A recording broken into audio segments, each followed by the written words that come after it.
The account was started back in May. I hadn't gone to the stupid website till this past month.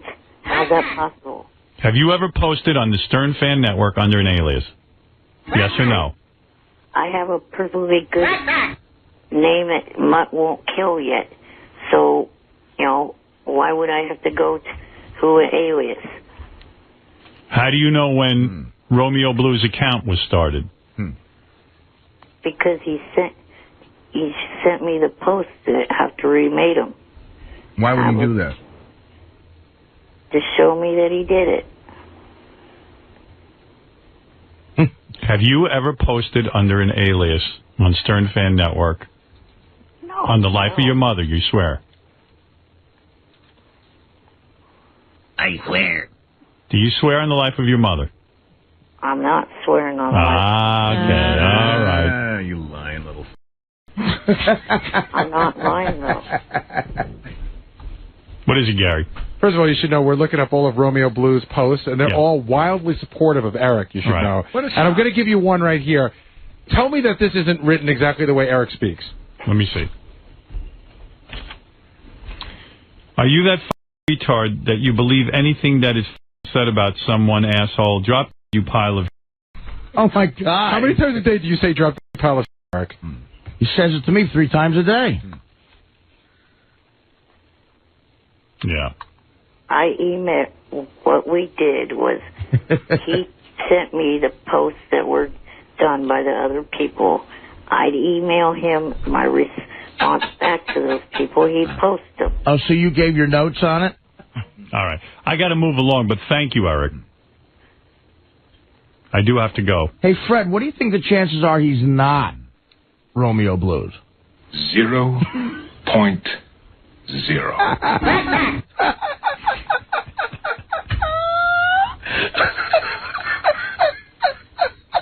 I love that. How many people do you think showed up to Eric's appearance? 0.0. Well, Eric, I don't know if you're Romeo Blues or not. If you're telling me you're not, then I guess I have to believe you. You tiny pile of shit. Yeah, nothing tiny on you except for your brain and... Right. Great. You know what? I just helped the troops. That's nice to say. All right, Eric, listen, I don't know if you're Romeo Blues or not, but Steve Langford says you are. I believe Langford. When in doubt, believe Langford. Right. Oh, yeah, right. All right, thanks, Eric. Bye for now. He's an unreliable piece of shit. Oh, okay. Terrible. Really getting ugly. Well, you have your enemies out there. The fact is, whenever we nail a story, and we do it all the time, we're unreliable. Eric the Midget, you're on the air in Sacramento, California. Good morning. Good morning. I was calling in because the fact that I'm sick and tired of hearing story after story after story about me done on the news by Langford. Red Rod! Stop listening. Well, I don't even have to listen, you stupid cackling. Wow. Wow. Well, Eric, I would think you'd be complimented that Steve Langford takes an interest in you. He's an asswipe. He can't get anything straight. Well, it sounded yesterday like he He did. himself's not even straight. Ah, come on. He uncovered something so funny. Eric's been going on Stern Fan Network posing as someone named Romeo Blues. Right, or something like that.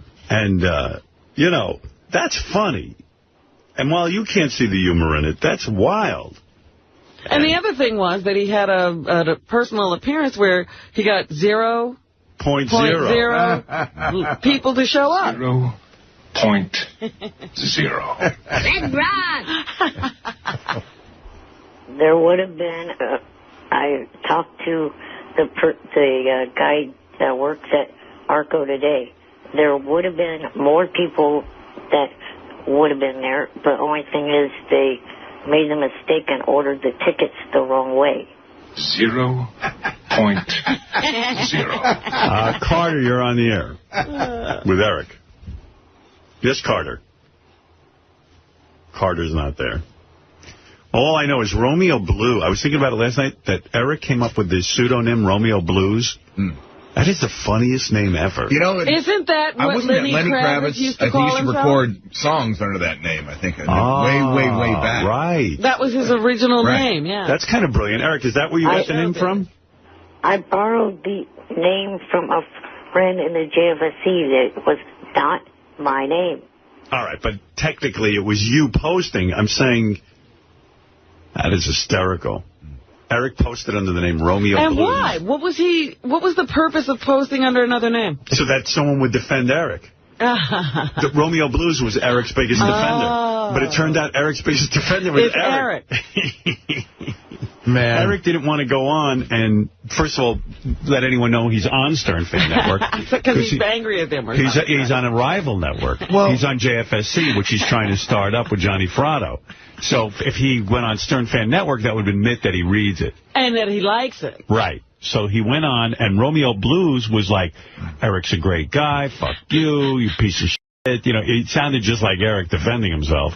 And sure enough, Steve Langford did some investigative reporting and found out that Eric the Midget is indeed Romeo Blues. So where's the mess up? It sounds like he figured it out. And also Steve uncovered the fact that Eric was late for his own appearance and 0.0 people showed up. 0.0.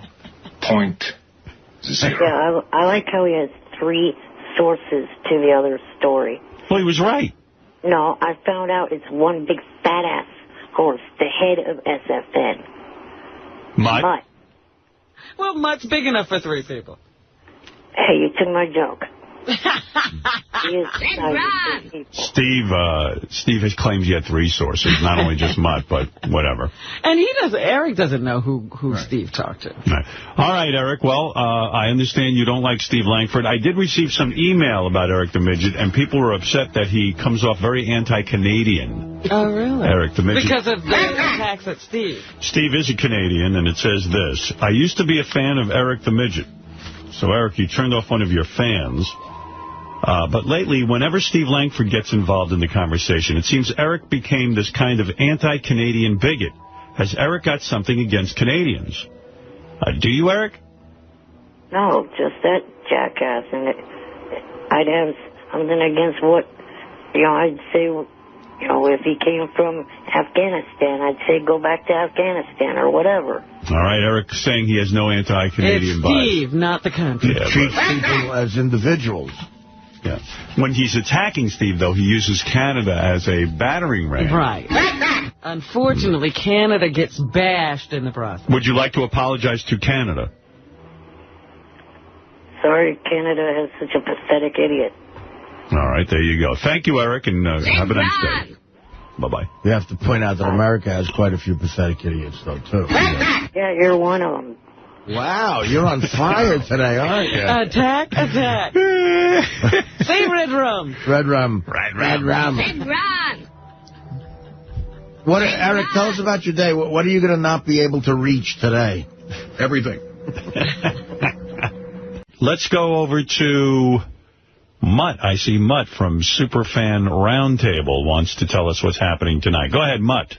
Good morning. We're going to talk about the Bowie contest, how people are liking the finalists, and if any of them are, like, instant classics. Hey, by the way, are you the source on the Eric the Midget Romeo Blues story? No, but I was contacted by the news about it, and I can confirm that Eric did post with the Romeo Blues account. But he didn't start it.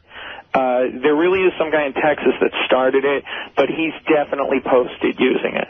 And but you were not the source, because Eric seems to think you're the source. Right, Eric? You think Mutt is the source? I'm always the source.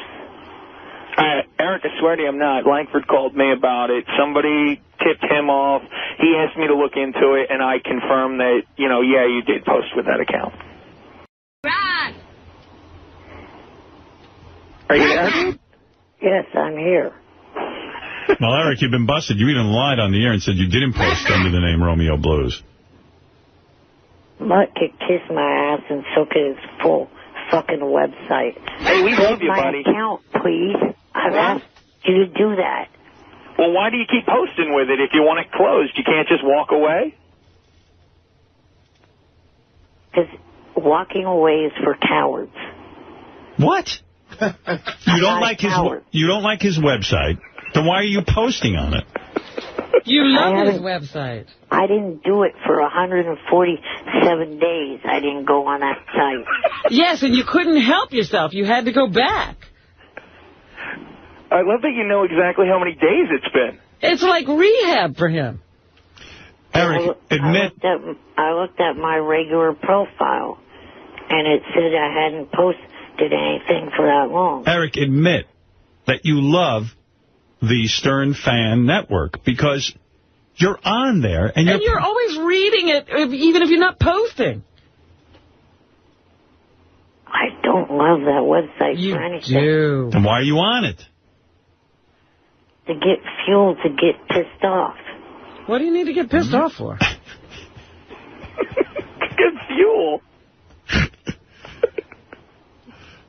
Did you know that Stern Fan Network is fuel, Mutt? That's where I get my happy fuel. I didn't know you could get pissed off. Eric, clear that up for me. What do you mean you get fuel to get pissed off? Well, all I have to do is look at the that post there, what they post about me, and it pisses me off. And why do you want to be pissed off? So I could get on air, because I've been told that's the way you like me to get on air is when I'm pissed off. Why don't you just say this? So you enjoy going on it. For whatever reason, you enjoy it. You like mixing it up. I don't like going on that website. Well, what can I do to make it better for you? Get rid of the f***ers that I made mention of in that post. That would be a start. I find it hysterical that you go on there under the name Romeo Blues and pretend to love Eric the Midget and defend him. It's beautifully sad. Not sad at all. The one guy defending Eric the Midget is you. Eric, yeah. There's quite a few other people on there defending me. Then why did you feel the need to do it? And why did he... Oh, all right. Anyway, Eric, you lied to me. You do go on there as Romeo Blues. Maybe I do, maybe I don't. Mm-hmm. All right. Well, Mutt just confirmed it. Thank you, Mutt. I'm sorry that... I don't know what to say, but, yeah, he definitely did molt as Romeo Blues. But I wasn't even going to talk about that. You're not going to talk about that on Superfan Roundtable? Well, I guess I will now. No. And, oh, yeah, by the way, to say something, hey, Jimmy, sorry to hear about your relationship breakup with Sarah. All right. Thank you. I'm sure he appreciates it. Call them right now, because I know they're waiting. Red Ron! All right. Thank you. Joey Boots is on the air. How dare you? Yes, Joey. Is he blowing? Hi. Howard, do you remember, like, some months ago, Hyperjeric saved some guy's life by alerting the cops that he was in his apartment, that he OD'd on some drugs? No, I don't. I don't know anything about that. Yeah, well, Howard 100 News ran some stories on it, and Eric was crying, I saved his life. You know, because the guy tried to commit suicide.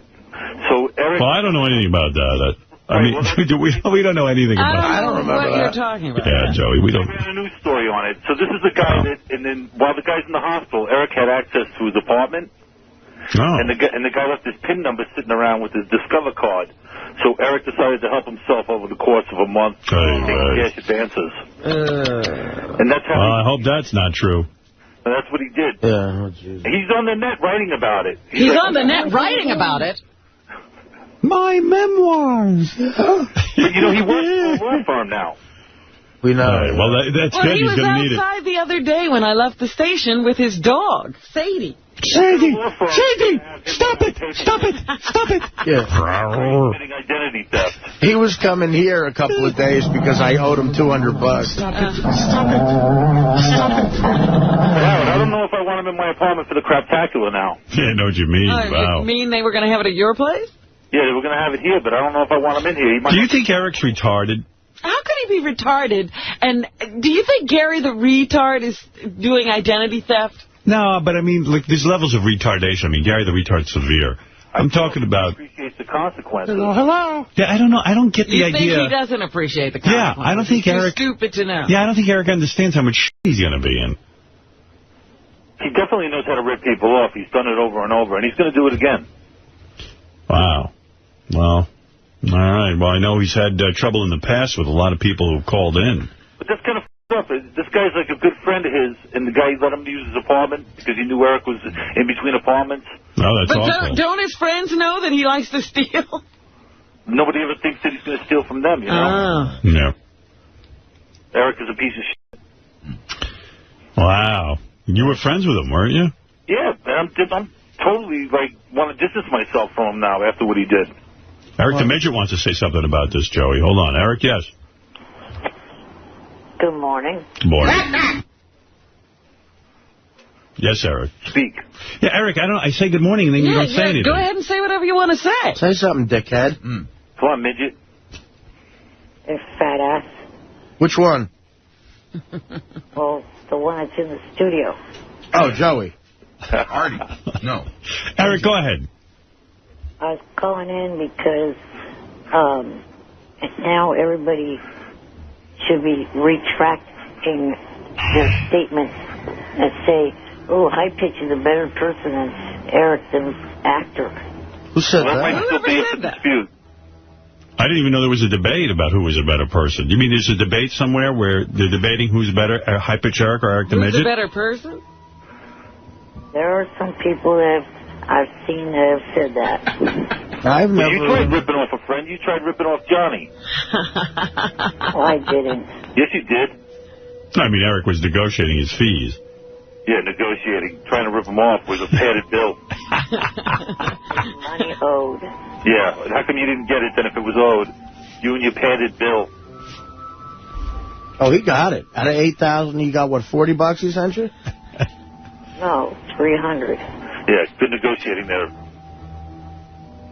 That's great. Who's the worst person debate? We should have that debate on the air. Put it up as a poll on Howard 100 News. Joey, who do you... Well, if High Pitch's stuff is true, then he's the worst person. Definitely High Pitch is worse, but it's still a good debate. And Eric? Then Eric, yeah. Oh, now, wait a minute.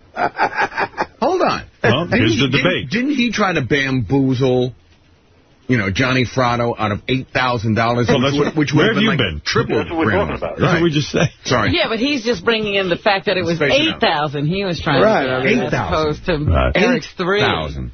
3,000 is piddling. 8,000 is major. Yeah, but like triple grand large. But at least he asked for it. I mean, Eric's... No, I want to defend Eric as being the biggest dirtbag. He was trying to slide it under the door, and if Johnny wasn't paying attention, he would have swindled him out of the money. With a padded bill. And High Pitch did prevent a suicide. Right. I mean, whatever you want to say about him. He provided a service. Okay, he showed a lapse in judgment. However, this is a clear... Eric weighing in. Eric, wait a second, Joey. Eric, what is it? He brought that suicide on. If he hadn't have done what he did, there wouldn't have been any reason. How many suicides are you probably responsible for, Eric? Yeah, Eric, how many suicides are you responsible for? Mine, any minute. Hey, Eric, did you happen to catch the Yankees-A's series? Yeah, whatever. Yeah, what happened there, buddy? You're wearing that A's hat today. You look like a stupid idiot. We swept your ass. What do you have to say about that? You look like a stupid fat idiot. Oh, so you got to go right to that. And you're still a midget in a wheelchair. Oh, well. With crab claws. Oh, my. Oh, for God's sake. Getting dirty. All right, Joey, thank you. And Eric, hey, Howard, what are your thoughts on doing the craptacular now that Eric's, with all these... I don't know. Yeah, I mean, can Eric do it in jail? Yeah, we'll have to do it at Sing Sing. I say the craptacular goes on. I still want to know who has more duty in them, you or High Pitch. Or if Eric's a better person, maybe he would fill in for High Pitch. Oh, forget that. We're going to need a security Since he's a better person. To make sure he doesn't steal anything, though. Oh, that makes for an entirely new contest. Can one of them out Eric's weight? All right, Eric, thank you. Joey, thank you. That would be so fun if we could get one of those big scales and put Eric on one side and the crap on the other. Oh, what a gross event. Your weight and Eric. Hey, Eric, do you take full-size duties or do you have, like, rabbit pellets? No, full size. Good. What's full size to you? Full size to him is a rabbit pellet. Would you mind photographing your next bowel movement so we can see it? No, I would not. Would you measure it at least? No. Do it in a box and send it to us. Would you weigh it? No, I will not. All right. And by the way, I was kidding when I said send it to us. Don't. I don't want that. All right, here is a guy named Steve Langford from the Howard 100 News Department. He is going to tell us everything that is going on. I heard something about him. Here he is. Was it this? That's it. He's going to tell us everything that is going on in the world of the Howard Stern Show. Go ahead, Steve. Just some of the stories we're working on in the Howard 100 newsroom. Another day, another Wack Packer. Up to no good. Captain Jenks failing to show for a public appearance that paid him $300. A Pottstown, PA bar getting stiffed, then contacting Howard 100 News. Captain Jenks admitting he effed up, saying he will pay the money back. No, there you go. Howard 100 News also investigating another possible case in which Jenks may have done the same thing to another bar. Oh, my goodness. Not Jenks. Not our Jenks. Well, he's going to give the money back, right? He says he will. All right. Meantime, a mysterious prankster is setting up a new website called Eric-the-Midget.com, which automatically takes you to the official website of the North American Man-Boy Love Association. Whoa. Hey, Eric, did you hear that? That's funny. Eric. Yes. You're associated with that? He's not. Some guy's trying to link him to it. Oh, jeez. Oh, give me a break, Robin. You are so stupid. Although, if I was in the Man-Boy Love, let's say I had this affliction where I was, so disturbed that I loved young boys, I would have an affair with Eric because Eric looks like a young boy. Yeah. And he's of age. So he would actually be perfect. But with that voice, could it really, he'd have to change his voice. Can you sound like a little boy, Eric? I don't know if I can or not. I'll give you an acting assignment. Pretend you're 7. Let me hear what that would sound like. I'm not going to do that. Perfect. Well, then I would not even have him talk. Yeah, gag him or something. Gag him and then have my way with him. You're a real Eric. Come on, play along. Yeah, after I spent about 2.5 hours waiting for you guys to pick up, you'd never have to wait. You expect what? You expect me to do something that you want me to do right. But you never have to wait, Eric. We want you not to call in. You do that every day. I spent less time in the dentist chair last week, and it was less painful. Wow. Well, anyway, then why do you listen every second to every show? And why do you hang on the phone? Hang up. Because I had an assignment. An assignment? What, to act like a jerk-off? Johnny wanted me to call in to tell you guys that next week he is doing a calendar shoot for the Beverly Hills Angels, and he's having a casting call for it. And I am. Yeah, but why is that interesting to my audience? Then shut up and do your job, which is to wait. And the only reason you call is for that. Give me a break. You're here every day listening. And you're calling for a plug that's going to bore the shit out of the audience. It's a horrible plug. I'm going to be down there to help him pick some of the girls. You're going to be down there? To pick out the girls? Yes. All right. You have an eye for talent? I have an eye for good-looking females. Man, do you suck. All right. Well, okay. You've got the word out. And when will this be? Next week. All right. How many people do you think will show up, Fred?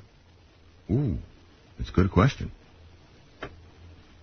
0.0. Red Ron! I highly doubt that's going to be the number because Johnny told me what the number has been already of responses, and it's a lot higher. 0.0. So girls show up and then they get to be in Johnny's calendar. Yeah, that's the plan. Well, if Eric picks them, because, he's very good at picking out good-looking women. And the girls get paid, or it's a free job? I'm pretty sure it's a paid. I didn't get told if there was or not. Right. So you don't know for sure? No. I think if it's a paid job, you'd see a much higher caliber woman show up to be in the calendar. Well, maybe there's some girls out there who just want their picture taken. I don't know. Like, I seen that G. Gordon Liddy calendar. Oh, boy. With the girls and the guns? Like, those are girls in his audience who want to do it for free. And I don't know. Yeah, you got to have quality chicks, man. Looks like you got a bunch of housewives. Quite frankly, they got tits like cucumbers. The Borgata for my man cave sent me girls of the Borgata, like cocktail waitresses. Holy shit. Well, those were paying jobs. They are all tens. And not one of them looks at me. I can't remember the number he told me was either he's gotten either 1,200 responses or 12,000 responses. Oh, wow. No, I think it's more like, what is it, friend? 0.0. All right. Thank you, Eric, and good luck, and let us know how it goes. Thank you. Also on the JFSC tonight. Bye. Celebrity. See you later, Eric. And American Got Talent. Yeah, what? What did he say? America's Got Talent, Family Feud, the Celebrity Edition, and ECW. All right, thank you. Red Ron! I don't even know what he's talking about. I don't either. All right, anything else, Steve? On that note, a Wack Pack face-off in the latest Howard 100 News poll. Stern fans asked, who's the best person, Eric the Midget or High Pitch Eric? Eric the Midget getting a lame 19% of the vote. High Pitch Eric getting a measly 11%. An overwhelming 69% saying both Erics creep them out equally. All right, that's an interesting poll. Some of these reporters, when they're wrong, they won't admit it. Right. They just say, you, you know. Steve Langford. Really? Not Steve. Well, Steve, according to Eric the Midget. No, Steve is a guy that, even if, maybe not wrong, but there's like a little discrepancy that he clearly should have, been aware of. He wanted to, Eric the Midget agrees with you. He says Steve Langford does not tell the truth. What do you mean, Eric? Well, the fact of the story he reported yesterday when he came in there to give the rundown of what was on the news. Yeah. He said that Johnny was doing the photo shoot next week. He's not even past the point of casting call yet. He can't be doing the photo shoot when he hasn't even picked the 12 girls to shoot. I see. Well, there you go. There's an example. Steve and by the way, we here at the JFSC like Miss Black Howard Stern. All right. Yeah, I mean, she... But that's the point. The guy said, how can white people pick a Miss Black Howard? Very easily. Why not? Well, he was saying he would like, some black representation in the voting.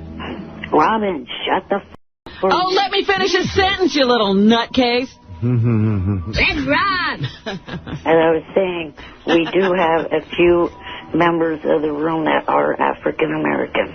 Very good. Good, Eric. Well, that's been fascinating. I'm going to move on. Thanks, Eric. Have a nice day. Right. Bye. Let's run!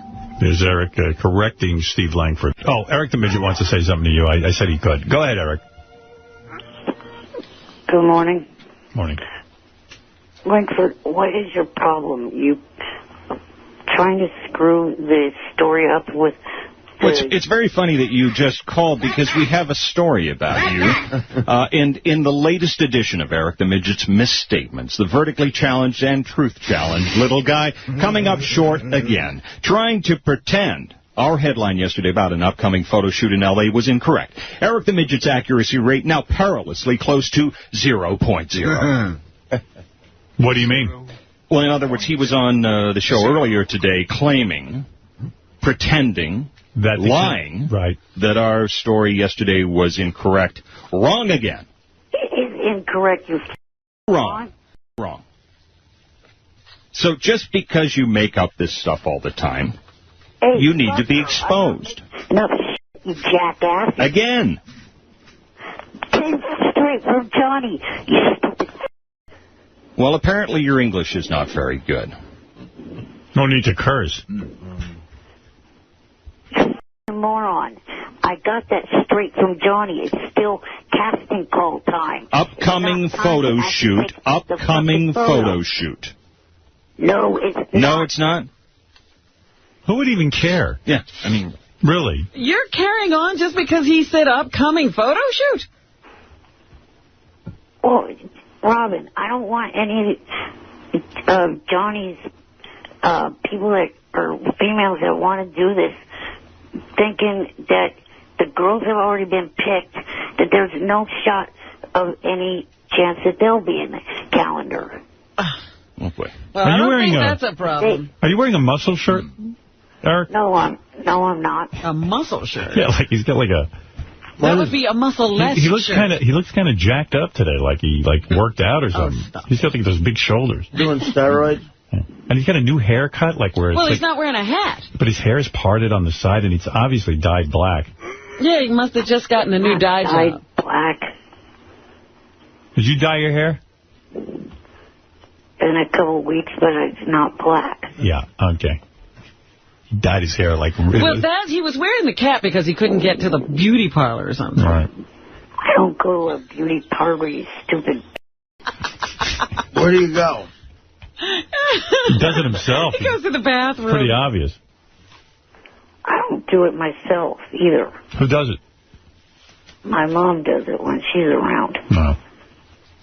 But hey, it's not to the If Eric was my son, I would love him. I would, too. It's not to the photo shoot If you were my son, I would dye your hair. For him. You break my heart. You know you break my heart? He would even put highlights in it. I'd highlight your hair. You know you break my heart, Eric? Okay. He wants to hug you. I want to hug you. I want you to come in here and I'm going to hug you. He wants to put you on his lap and hug you. And burp you. And cradle you like a baby. You do. You break my heart. You might catch that moron. Might catch his rash. No, I don't think that's contagious. You think I could catch that? Yeah. I'd make you the king on my chessboard. But, you know, Howard, I'm sure with your adult children, right, you would like to hold them and cradle them like you could as a baby. I would. And you could do that with Eric. They don't let me.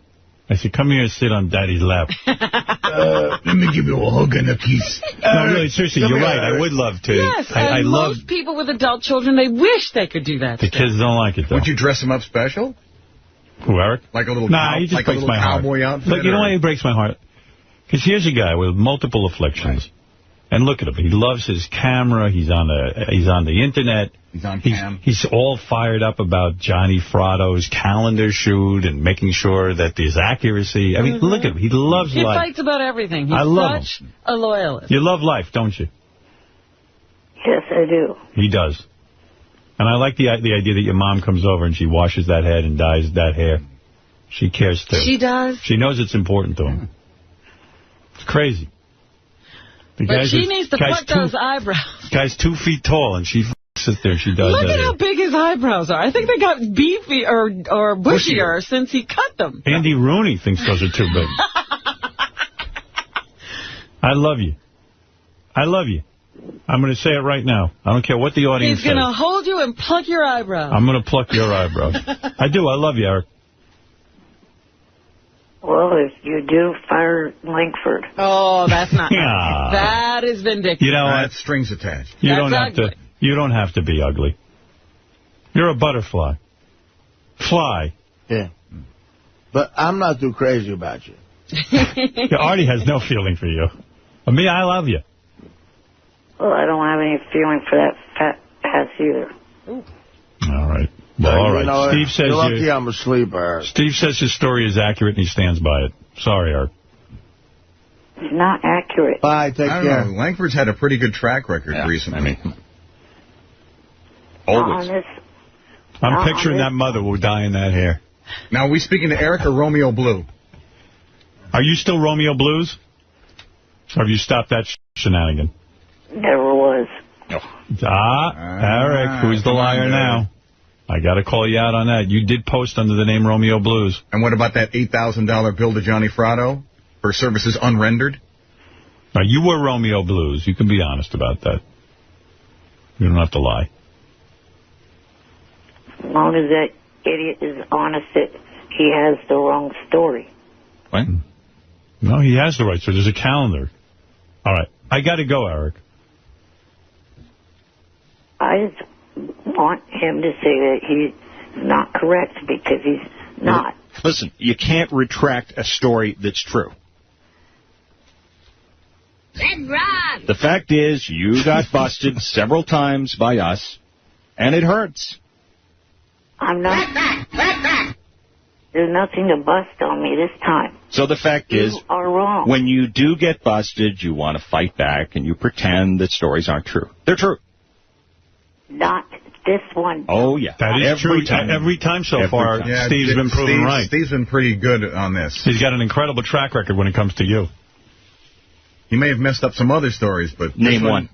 I think there have been a couple of things where there's a fact. I can't name one. There was where you came in one day and you made a claim that something happened on a particular day or something like that, which didn't happen. So, anyway. What?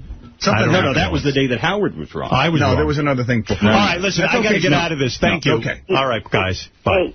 Hey, even my co-host for the Idol show is saying that they are still taking applications. It is still in who said otherwise? Casting process. Nobody said otherwise.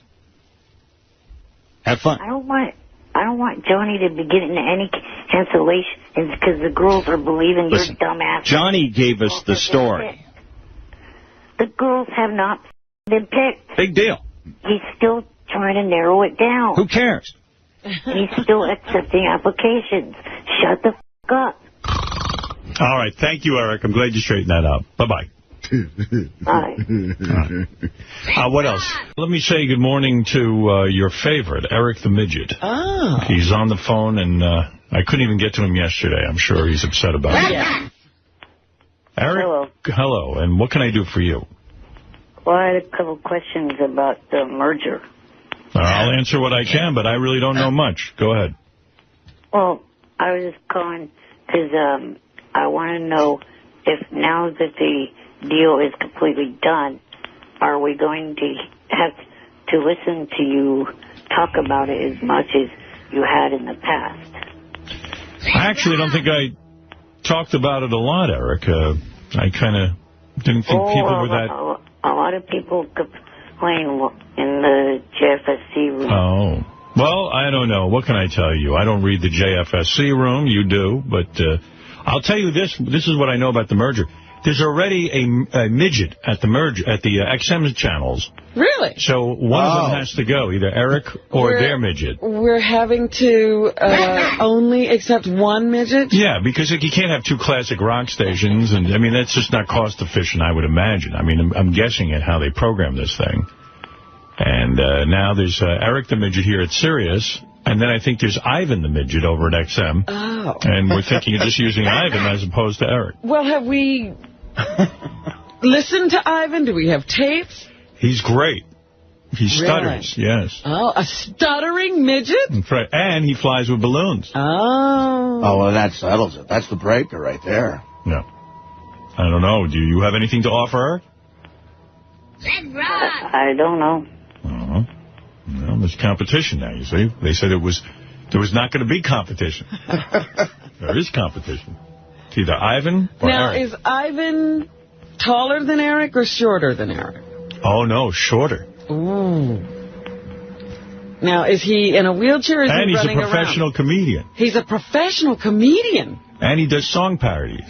Man, oh, forget it. And people love him. Eric, it was nice knowing you. And he hates American Idol. And he doesn't wax his eyebrows. Is he grateful? He's grateful, and his best friend is Jaime Gotti, who used to be in the Gotti family. His father was the His father was John Gotti? John Gotti. I don't wax my eyebrows either. Oh, well, you should. Yeah, you should wax your eyebrows. Nah, he looks good. So, Eric, we'll have to figure out which midget to use. And the other thing I wanted to know was if... Just barrel right through, Eric. Yes, Eric? We'll have a midget off. If Mel was to come to you now and say that either your contract has to be cut back some or you have to cut some of your staff, I figure it will be the staff who would go first. Well, first, always, we throw Fred right out the door. Absolutely. Right, Fred? Absolutely. No, I expected that. No, none of my staff, Eric, would go because I would go before the staff. Okay. I wouldn't cut anybody's budget. I would just say, well, that's not our deal, and you've broken the deal, and I'll see you in court. So I don't think that would happen. And I'll tell you one thing about Mel, which you don't know, Eric. He's not a deal breaker. He's a guy who honors contracts.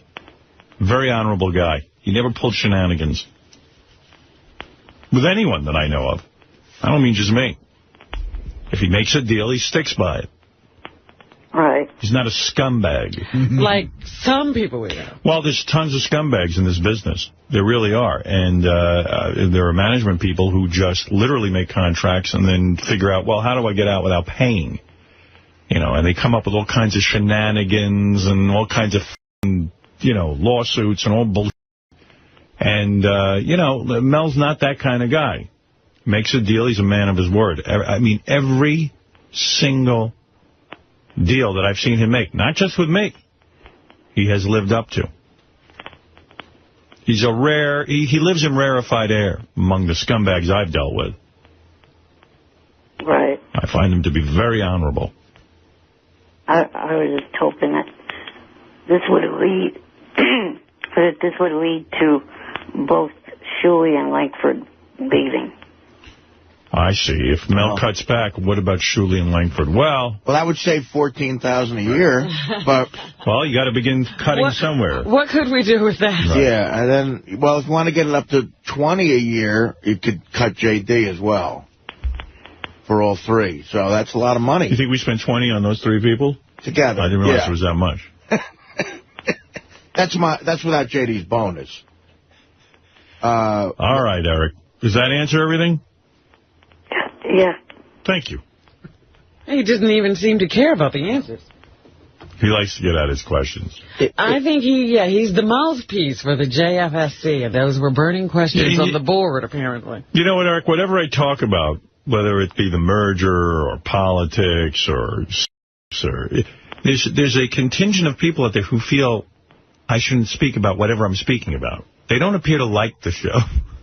Eric certainly does. He listens probably to the replay as well as live almost every second of the show, and he doesn't like it.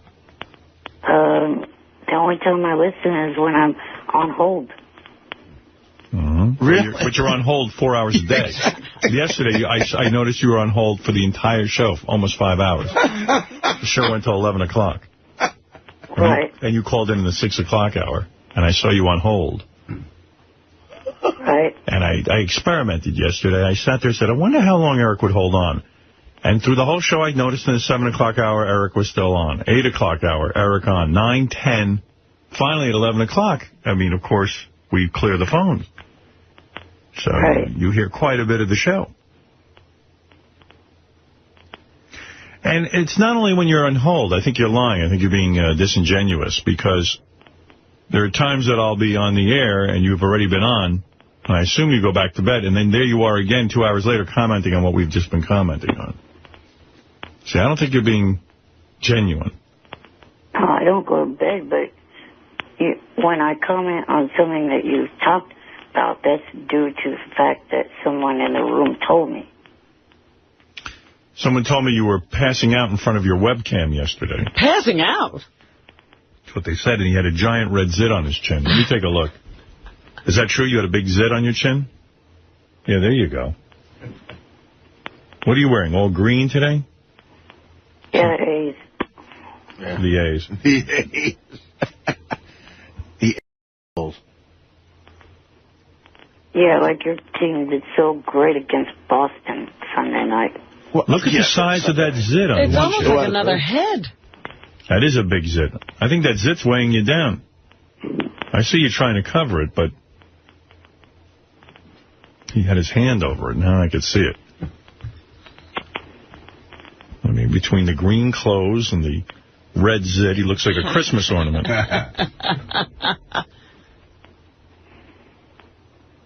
All right, Eric.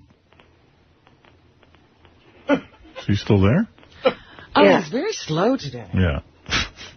It's an energy. Why don't you drink some coffee? You look like a little Christmas elf. Yeah, you don't look like a little anything. Build Could you build me a toy right now? A little Tonka truck. I feel Eric zinged you back. You don't look like a little anything. I know, he got me. Well, he got you pretty good. You tried to ignore it, but you were wounded. Well, you got to keep going in battle. He had you down. I had to go to the Tonka truck, build me a toy. I saved that. I was saving that one for last. I had to pull that out. Were you the type of guy, Eric, that was picked on in high school, or did the school give you a break because of your handicaps, or did people make fun of you? No one picked on me. Good. That means you didn't go to high school, then. You went to a school with midgets. Yes, I did. I graduated with a 312 GPA. I thought that was your height. 312? How can you have a 312? 3.12. Yeah, there you go. Oh, 3.12. Now, that was your height, Eric. No. Wasn't there a special elevator in your school? For you, I think? Yeah, but that whole thing was started by a student before me. You got angry because a guy called in here and said, because of Eric, we had to build a special elevator in our school. And a female student that was 2 grades ahead of me, her and her family started that whole fight with the school. And you were the only one who had the key to that elevator, is that correct? No, I had it, and the girl that was 2 grades ahead of me had one. Well, when she graduated, you were the only one who had the key. No, me and my friend that was in the same grade as I was in. He was handicapped? Yeah. So out of the whole school, only you and this kid could use the elevator? And whoever, got an injury that couldn't walk up the steps or up the ramps, then the school would give them keys, if they got injured in football or something like that. Would other children try to get in the elevator with you, and would you have to tell them, no, you're not allowed? Yeah, sometimes I let them in, though. You let someone in? So your thing, you would let girls in, I bet, mostly. Pretty much. Right. Oh, you ever get blown in there? So it was your Now that's ingenious. You're using an elevator to get laid? Yeah. So you would go in the elevator, and then maybe a girl would say, hey, Eric, do you think I could get a ride in the elevator, too? And you would sneak her in. Right. I don't think it ever worked out, really, though, did it? Well, certainly I bet you made you a little more popular with the kids. Was your Yeah. Yeah. But he didn't get any action out of it. It was almost your original JFSC room. In other words, only a select few could get in there with you. Right. Did you delight in throwing people out as you do at the JFSC? All right. Had enough of this. Would popular kids, Eric, just barrel in there and in front of you? No. That's ridiculous. Marty. The kids were cruel back then, like Fast Times at Ridgemont High. Matt, quickly, you're on the air. He has a question for Eric the Midget. Yes, Matt. Yeah, I'm wondering if Eric can fit the JFC or JFSC or whatever the is up his ass. Because seriously, this ungrateful little has done nothing but, what can you do for me? He's completely ungrateful. He's got nothing. He slowed the show right down to a screeching halt yet again, and he's just a miserable little and I think that Ari should just dwarf toss him off a bridge. Well, I don't agree with that. What, the dwarf tossing bridge? I don't think Eric deserves to be dwarf tossed. Shut up, you loser. I'm a loser? I got a job. I do things. I got a wife. I got a kid. What do you got? You got a poor wife. You got a cam. That's what you got. Go cam. All right, well, Matt is not a fan of Eric's. No, Eric, kill him. Do the world a favor. Oh. Eric, if you were, if Matt was in your JFSC room, as you call it. Would never happen. I got a life. You would throw him out, right? Yeah, definitely. Yeah. All right, Matt, you're not allowed in there, I guess. Oh, no, I'm going to cry now. All right, thank you, Matt. All right, you're welcome. All right, that is Matt, who is not a fan of Eric's. Eric, I guess you have people who are fans and some aren't. Right. Right. All right. Well, thank you. Is Eric happy about the merger? Yeah, I'm glad because it brings, baseball to, serious now next season. All right. That's correct. And also, it'll bring 8 or 9 million more people to listen, and they perhaps will join the JFSC. Good point. That's right. You should be happy about that. So you should celebrate. All right. Thank you, Eric. All right, tonight on the JFS. Take care, man. We'll see you. All right, buddy. Commentary. Thank you. Great. Bye, Eric. We'll see you later, man. All right. Very good. See you later. All right, take care. Bye. Eric reminding us that America's Got Talent is on the air, and he will be commentating. He'll be watching it. He'll be watching it along with you. Hey, Eric, I want you to do me a favor. I want you to think about this. I don't want an answer now before I hang up. Okay. If you should ever pass away, and the show is still on the air, would you will your body to the show so we can stuff you and keep you in the studio? Don't even answer. Think about it. We would immortalize you. But you would have to specifically write that in your will. Would you think about that? No, I would not do that. Come on. We could pose you any way you like. Yeah, I mean, you would specify exactly how you would be posed. No, don't like that idea. Think about it for a while. You jump into the answer too fast. Think about being immortalized right here in our studio. I'm doing it. Will you at least think about it? Yeah, that's a lot of stuffing for you. That's right. Me and you could be together eternally. Stuffed in the studio. All right, well, anyway, think about it. I don't need an answer right away. I wish you a long life. All right, thank you. Right. All right, that's Eric the Midget. Eric's roommate, does he bring girls over? You'll have to ask that another time. Eric and I have disconnected. I am just wondering what goes on there. There's only so much Eric people will tolerate. You and I could listen for 4 hours, but that's just us because we're weird. You know, we've been at this a long time, and you see a gold mine like that. That's right. You can't stop mining. No, you can't. All right, let's get it on. Let's get Steve Langford in here, Howard 100 News. He is chomping at the bit to get in here with the news. What do you have for us, Steve? Just some of the stories we're working on in the Howard 100 newsroom. Eric, the nose-picking, booger-eating midget. Oh. That shocking claim coming from a number of Stern fans who maintain they saw Eric the Midget on his JFSC webcam sticking his finger in his nose several times, pulling out boogers, then chowing down on that disgusting dessert. One caller claiming it looked like Eric the Midget was enjoying his nose candy. Oh. Now, did you view the tape yourself? Yes. And do you think he's eating his boogers, or does it kind of... Because sometimes a guy can look like it. That's what I said to the people I interviewed. Okay. And the 3 people I spoke to. What else, Steve? Also today, just asking. Eric the Midget wants to yell at you for... he wants to defend himself. Again. He's going to lie again. Maybe not. Eric, did you pick your nose and eat it on cam? No, I never done that. Why are people reporting this, and why is Steve Langford himself saying he saw the tape and it appears you're doing this? I was right now. I have an itchy nose, but I don't do that. You did not pick anything out and eat it? No. Oh, there it is. Go die, Langford. Not the... Where the truth hurts. Well, but let's be fair to Eric here for a second, Steve. You saw no booger in his hand. Okay, but these people saw the video. They saw it live. They saw it happen. Eric the Midget has a track record of not telling the truth. But maybe he is telling the truth here. Maybe he's saying, look, I know I've been... You have a track record of being a dumb... There you go. I've scratched my nose, and it might look like I've pulled something out and then maybe put my fingers near my mouth. Which is what I asked these people I interviewed.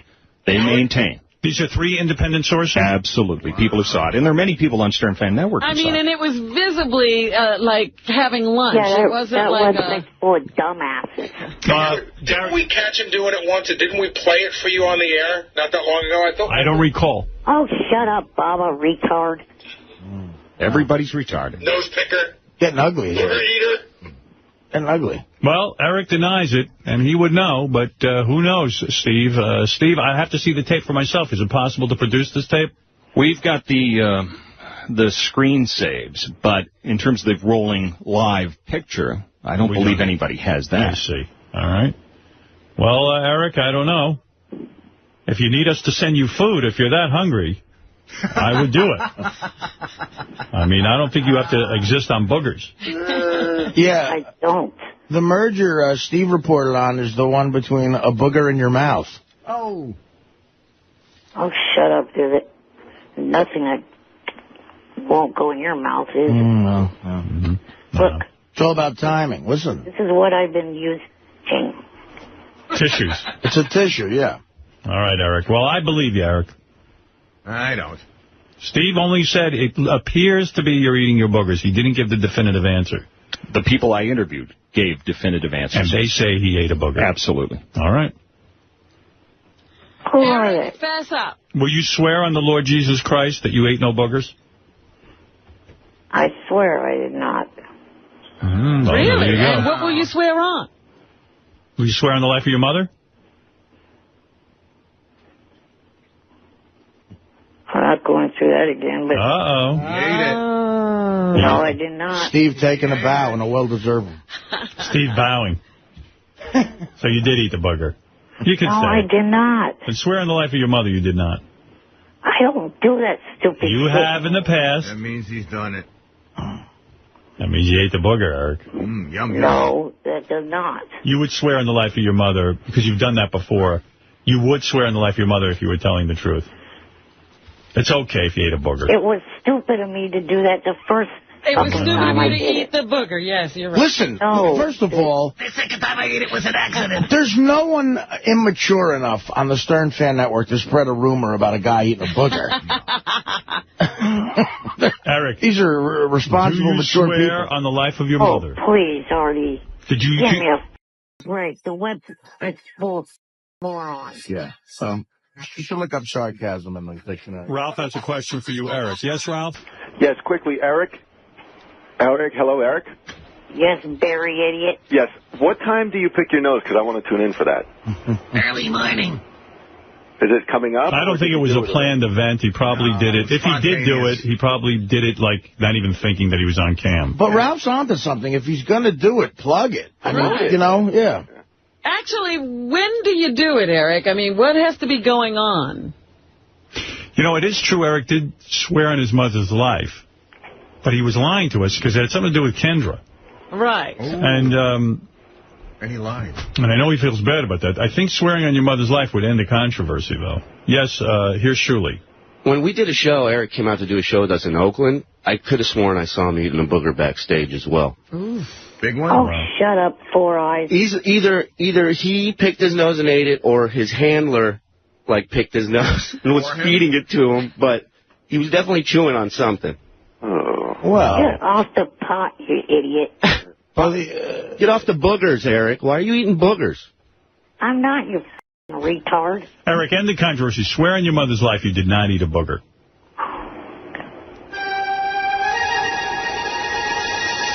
I swear on my mother's life I did not eat a booger. All right, that's good enough for me. Have you ever? Well, that's his business. Well, I mean, he was a baby at one time. He's saying he did not do it on cam the other day. Well, I'm just saying he should do it on cam. I think a lot of people would tune in for it. Will you eat a booger on And you cam? should go suck a dick, retard. On cam or off cam? Yeah. On cam. On cam. I would do that on That's cam. off your boyfriend. If Ralph jacks off his boyfriend and does it on cam, should he do it on JFSC? Absolutely. Or start his own. Hey, could I get $45 an hour for that? Eric, what do you think? Would you like Ralph to suck a guy off on JFSC? Would you No, sponsor because it's against Stickum rules. Oh, all right. What can I do to the guy? Can I just, lick his cock? No, the guy can't show that. Oh, well. Can he stroke him off? Can I rub his cock through his pants? Can he apply Vaseline? Can he rub his boyfriend's cock through his pants? Can he apply Vaseline to the head of his dick? Dry hump. All right, thank you. Eric, denying the story that Steve Langford is reporting, and Eric, thank you for calling in about that. I love how the show goes from the merger to Eric's booger. Great. We cover a wide range of topics. And Eric's booger is more important, I got to say. Yeah, I think so. All right, Eric. Bye now. Bye. Bye. Ow. Bye, retard. Bye, retard. All right, Eric, thank you. All right, bye. Bye. All right, Eric, defending himself and even swearing on his mother's life that he did not eat a booger. Other stellar appearance. Yeah. Just some of the stories we're working on in the Howard 100 newsroom. The Stern fan who got into it with Fred in that IKEA parking lot last Sunday, listening to Fred's story about that incident, calling it, quote, Fred was wild. But Howard 100 News also reporting the fact that Fred was understandably upset. with the fact that he couldn't move his car because of the vehicle blocking him in, that Fred was trying to pick up his wife who was hobbling along in a foot cast. Howard 100 News also reporting that Fred Norris wasn't happy with the fact that we broke the story live on the Stern Show yesterday. One other note about this story. The Stern fan who faced off with Fred claims Fred's wife apologized to the fan saying, "I'm sorry, let me handle this, that's my husband." Wow. Okay. Wow. Is that true, Fred? What the heck is going on here? Hey, if Steve says it's true, it must be true. Eric the Midget wants to comment on this. Yes, Eric. Quickly, Eric. Well, I had to pick up the phone. I had it sitting on speaker. That's not my problem. Go ahead. Shut up. Shut up, fat boy. Gee, not only is he messing up stories about me, now he's messing up stories about other people. I may have to join Eric's camp and support the Fire Steve Langford movement. Take a number. Everybody wants a fire. Take a number, this controversial reporter. Because where else is he going to go? Well, Eric, do you feel vindication now that Fred has joined your camp? Yeah, it's cool. That's cool, all right. Eric, now there are two of you. All the way, Eric. Eric, did you feel your story from yesterday's show where Steve reported that several people believe you ate a booger on cam? Do you believe now that people will believe that you did not do it? Hopefully that will help. I see. All right, Eric. Here is your ally, Fred. Eric. Yes. Eric the By the way, everybody should go to the website SteveLangfordIsWrong.com. Is there such a website? There is such a website, of which Steve has never investigated or revealed on these airwaves. What is there to tell? When have I been wrong? You have to go to the website. I'm asking you. Go to the website. So you have no examples. Go to the website. Okay, Fred. You know what? You can take the 0.0. You can take the guy out of hard copy, but you can't take the hard copy out of the What do you know about hard copy? You worked for them, did you not? Tell me. Tell me everything you know. For them. Tell me everything you know about. They're salacious. They're sleazy. Really? They're off the air. I see. And you worked for them. And? What else do you know? That's it. That's all I need to tell you. I see. You may have watched it once. Is that it? You're proud of your work on hard copy, right? We did great work there. Absolutely. We did great stories about you, by the way, too. That's true. Now, this nickname of yours, Mud Langford. Yeah, rather insignificant, but it's true. There are people saying that you shit your pants. That's why they Sadly, I would love to be able to admit to that. All right, but you right here and right now. You did not shit. It's not true. All right. Eric, is that it? Yeah. Thank you. Oh, wait. Oh. Tonight on the JFSC, we have a special... How will you be boring us tonight? And also, I wanted to say... Take it easy, man. Good. Thanks for calling in. Two of the JFSC regulars, Mark, who's got... All right. What is he doing? Shout-outs? What is he doing? I don't know what he's doing. The website, marksfreakin.com, that reports about your show. Eric, I got to go. Sorry, we're short on time. All right. He always has a commercial or... And it's a bad one. All right. Anything else, Steve? Also today, Eric the Midget may be heading to L.A. to help in a casting call, according to Johnny Fratto, who says he's putting together a Beverly Hills Angels calendar. What Eric may not know is that Johnny claims some of the candidates for the calendar will be midgets. Johnny Fratto saying he's not sure what Eric will think of facing fellow little people. But Johnny Fratto also taking a hard line on claims that Eric the Midget's been picking his nose and eating it on his webcam. Johnny's saying he hasn't seen the alleged booger eating, but he says that's not the kind of behavior he wants on the JFSC. We don't permit that, Johnny says. It's unacceptable. All right, now, good for Johnny. Is he saying that Eric is a self-hating little person? I don't know. I don't know about that. Well, you're saying he's not sure that Eric will like the little people... he's not sure how he's going to take that. Models? Steve, what's going on in the Howard 100 newsroom? Steve making a lot of enemies. Yesterday, making enemies with Fred. No, I'm not an enemy anymore. All right. You've worked it out. No, yeah. All right, Steve? I'm just boycotting Steve, that's all. What do you have for us, Steve? Just some of the stories we're working on in the Howard 100 newsroom. Inside the mind of Eric the Midget. While our favorite little guy constantly claims on the air that Howard 100 News reporting on him isn't accurate, Eric the Midget apparently complaining privately. Why does Langford know so much? That, according to Johnny Fratto, who says he's confirmed Eric the Midget will help judge a casting call in L.A. next week. A casting call to include little people, Johnny says, for his latest calendar project. Well, Eric, is that true? Are you upset with the leaks? I wasn't aware that there was any, but now I'm thinking there probably is. Did you say to Johnny, how does Langford know so much? Foiled again? Yeah, but I don't think it's Johnny, and I don't think this piece of shit knows anything. All right. There it is, Steve. You still have an enemy in Eric the Midget. You've made up with Fred, but you still have a problem. Well, I think Eric's a little misled. I think Steve does know what he's talking about in this story, and the reason is, and I'm going to be honest with you, Eric, I think Johnny's ratting you out. Whoa. I think Johnny's... You think he's the leak? He's the leak. That's my guess, and I would... Johnny's no rat. I don't know. You're saying the wrong thing. Who else would have that information? It's got to be Frotto. Is Frotto your source, Steve? We never reveal who our sources are. And I respect that. But I'm not a news person, and I can make unsubstantiated claims. But it's just something outrageous. Do you think Johnny could be the leak in your organization? I don't think so. Eric, I wouldn't trust him. Wow. Fred, that's... Well, you're an idiot too, Fred, okay? I'm trying to help you, Eric. If you want to think I'm an idiot, but I'm looking out for you. No, it's a very brave thing to say. Sometimes your friends have to tell you things, Eric. I do not believe that, by the way. You have more holes in your organization than zits on your face. Oh. Shut up, fat ass. Or blemishes, whatever they are. Those disgusting rash-like things. Eric the Midget, what is it, please? Quickly. I was calling because I had more to say than you hung up on. Yeah, it's enough, Eric. Sometimes I have to move along. Stop it. I'm in the middle of 20 different things here. I can't stay on all day with you. This guy calls back pissed when I hang up. He doesn't understand. You offered a show earlier to Hogan, and I was on hold, hoping to get on, and I thought, well, how about a wrestling show, myself and Hulk Hogan as the host? Oh. Wow. Do you think Hulk Hogan would want you as a co-host for his new radio show? I met him and his daughter once. All right. Well, I will propose that to him, and if he's interested, I'm sure he'll contact you. How's that? All right. All right. Thank you, Eric. Steve Langford's new nickname is Steve Wrongford. Steve Wrongford. All right. Very good.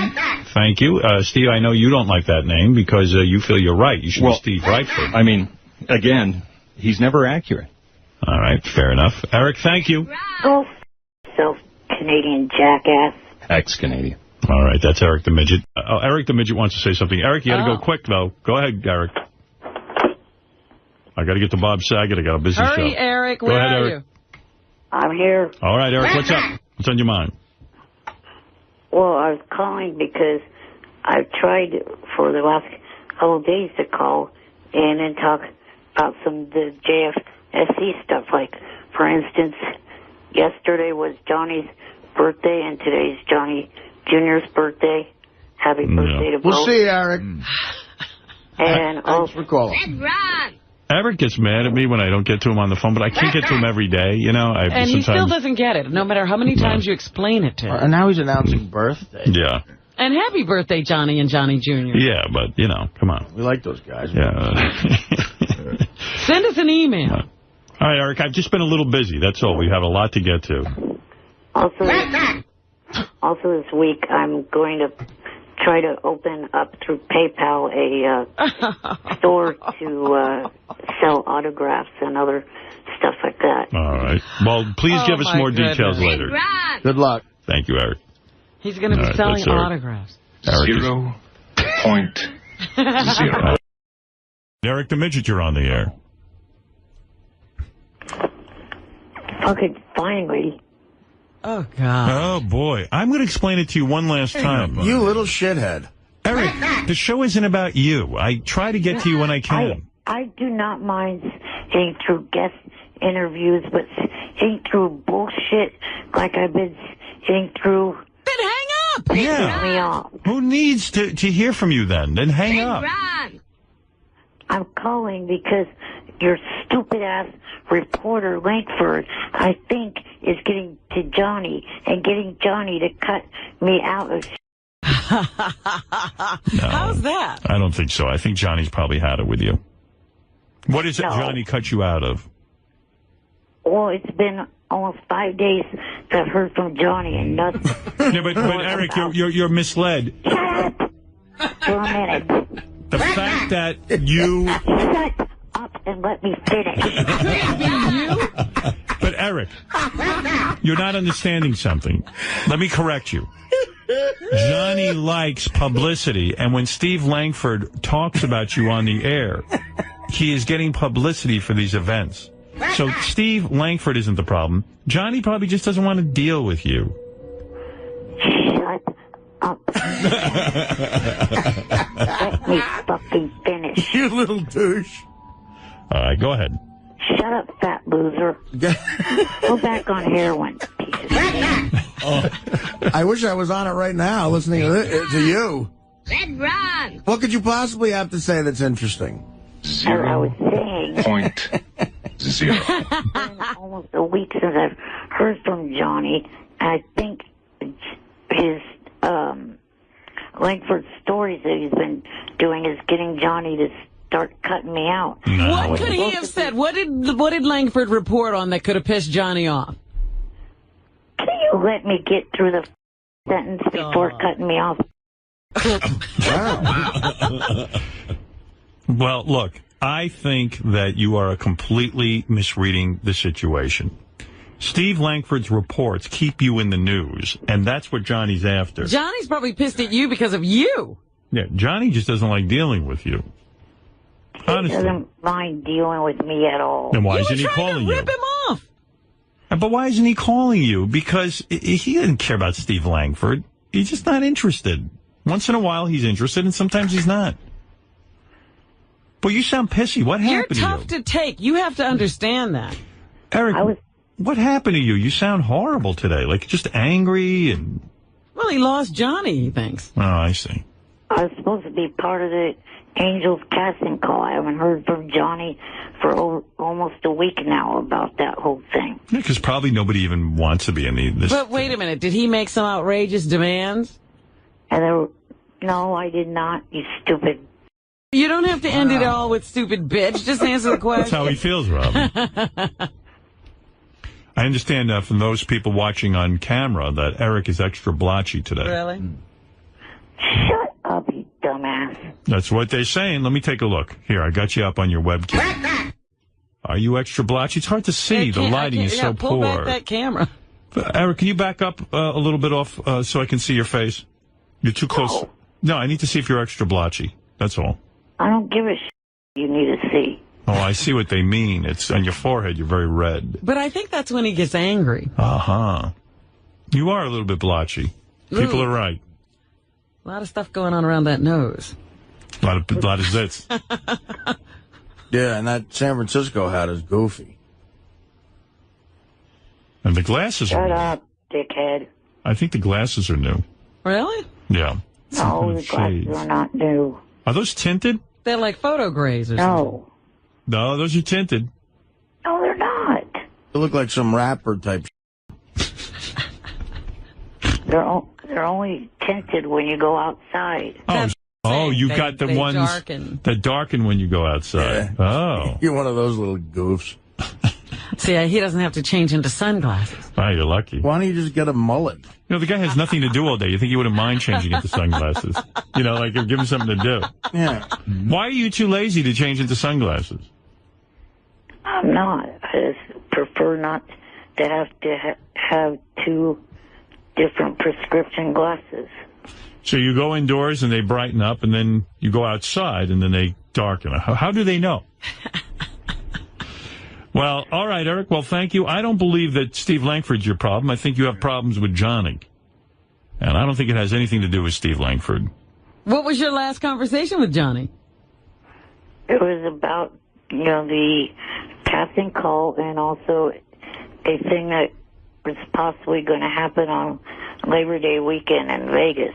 But I haven't gotten any more information about that either. Well, he'll get back to you when he's ready. That's all. He doesn't have an answer for you.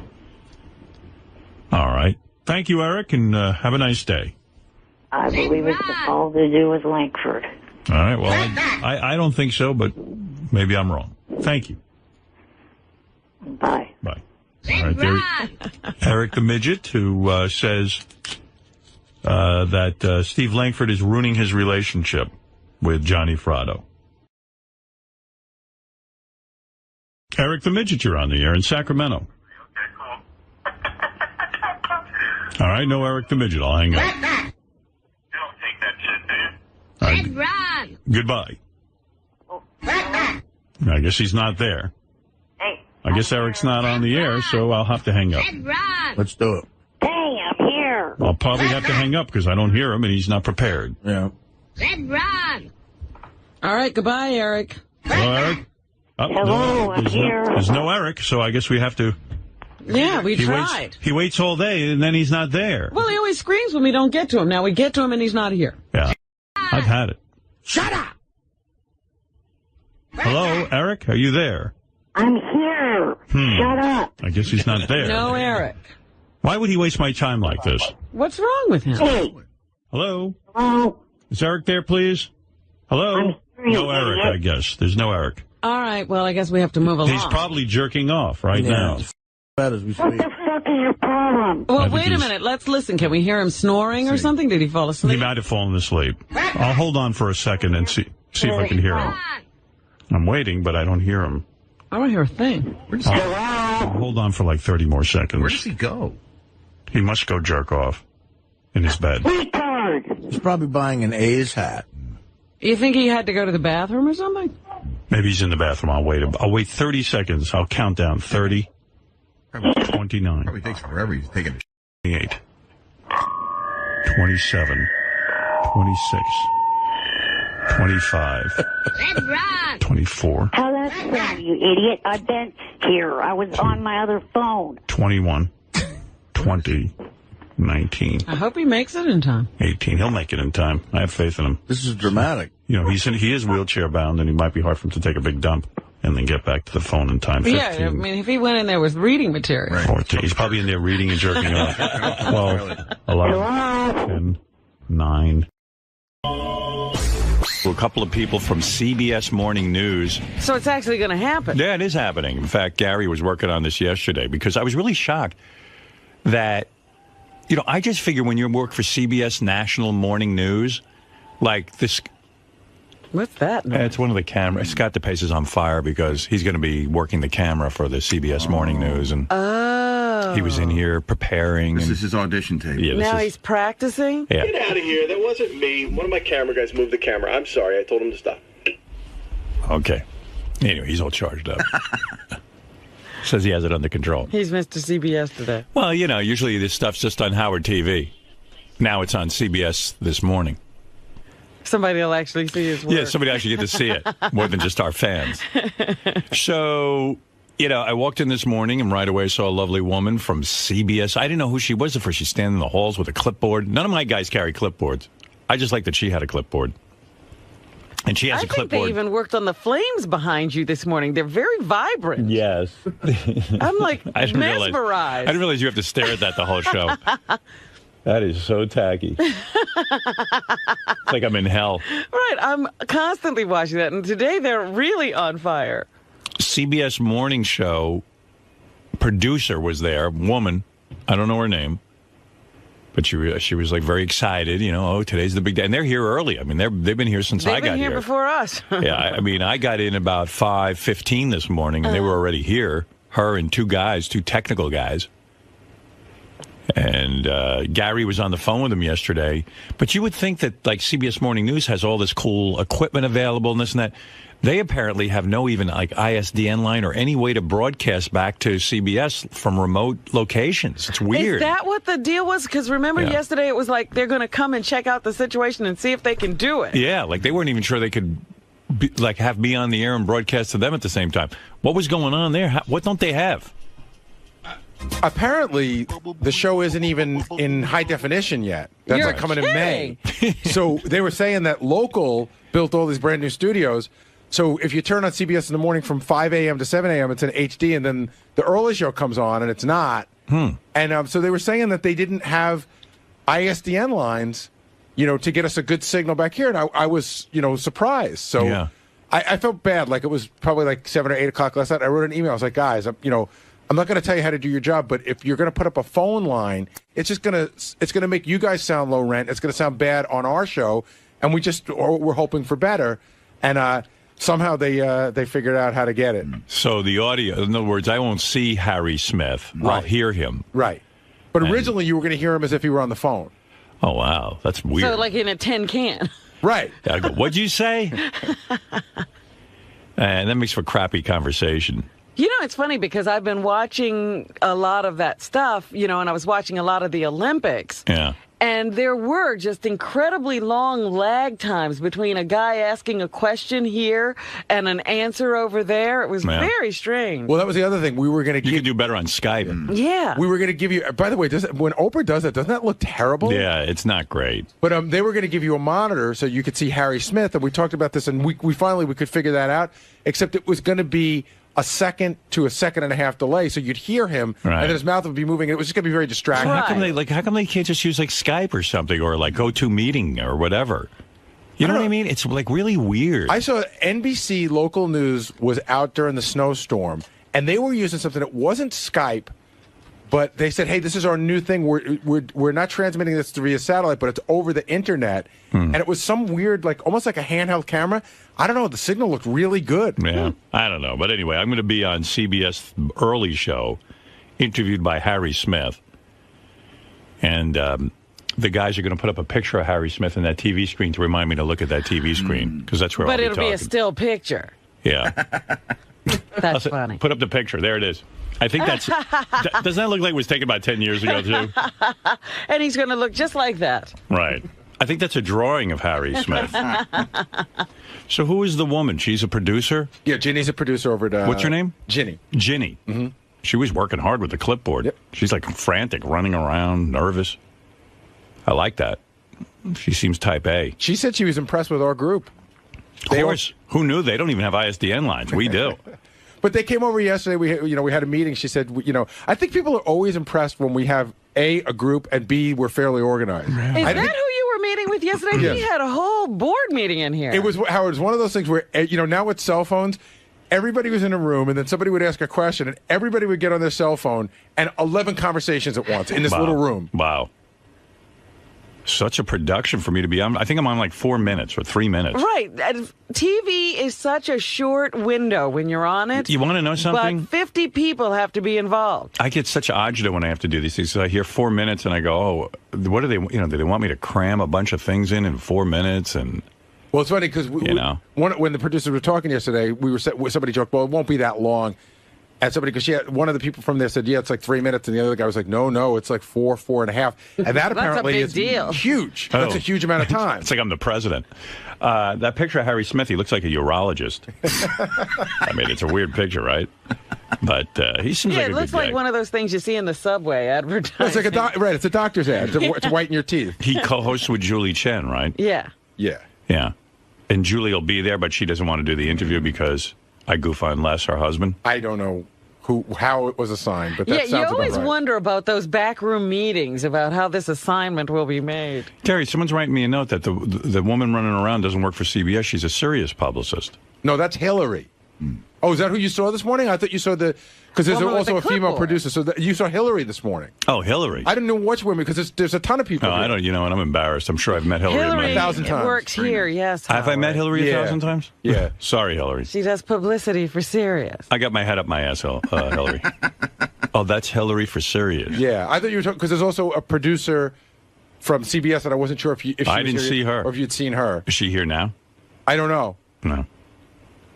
I know she will be here, and I know we met with her yesterday. So the woman I saw in the halls is from Sirius. Okay, so the CBS producer isn't here, and you saw Hillary. Oh, I was going to say, boy, the CBS, they get up early to come here, and really, what are they going to do? Hillary doesn't usually do this, and she's up early. Hillary got up early. She made sure, all the names... You seem hyper to me. Calm down. Right. Every minute. I don't know. I'm excited. All right, but slow down, man. All right. That's it. Now tell me. Take a breath. Hillary got up very early this morning. Yeah. She put all the names in the system. She was here to greet everybody. I think they started coming in at 4 o'clock. Wow. Oh, I see. To set up everything? So I just met someone this morning I've known for 5 years. Well, probably like 2. 2 years. She wasn't here when we started. But she does do a lot of stuff with us. Well, you met her again. She was impressive. She had a clipboard. She's good at what she does. I like that. Serious with the clipboards. And who were the two guys? They were from CBS? Yeah. Yeah. What's their deal? You had never seen them before. I think there's 3 guys here. One guy is a producer, and there's 2 tech guys. Oh, okay. So we're all set to talk to Harry Smith? Yeah, I got a schedule of like when they might go to you. Would you like to know that? Yeah. It's on my desk. Because I'll put on my sunglasses, I'll look more handsome. You're going to do this in sunglasses? No, they're just like tinted glasses. Okay. Not sunglasses. Because that would look very strange if you're early in the morning. You look like you're a cocaine addict. Or Robin, I have my look, and it's all put together. You know. Yeah, I want to look like... I go for looking like a cocaine addict on TV. It makes people scared of me. Why is he hiding his eyes? Right. I have 5 potential times that they might go to you, but then I found out that they might go to you at these times just to tape you to promote it later. So look good at 7:15, 7:31, 7:48, and 8:01. I want a heads up when they're shooting me, Okay. Or maybe I don't care. I don't even want a heads up. It's just I'm picking my nose or playing with my penis.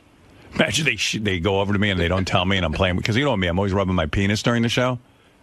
That's sort of... You know how Johnny Carson had tics? Yeah. Like he would play with his tie? And I play with pencil. I play with my ween the entire show. And I would hate for them to cut over to me and see me playing with my ween. Can you see it on camera? I don't know. Sometimes... No, Howard, we can't see that. You can't really? Nope. Oh, good. Because I'm always... Your nose, of course, we can see that. Yeah, I'm always rubbing my penis under the console. Well, that was very cute, Scott. What? He's like, your nose, we can see that. I said if you're picking your nose. Well, of course you can see that. Everybody knows that, Scott. Sorry, Robin. Pointing out the obvious. Yeah. When he goes off Rush Limbaugh's script, he has a whole different personality. All right. Thank you, Gare.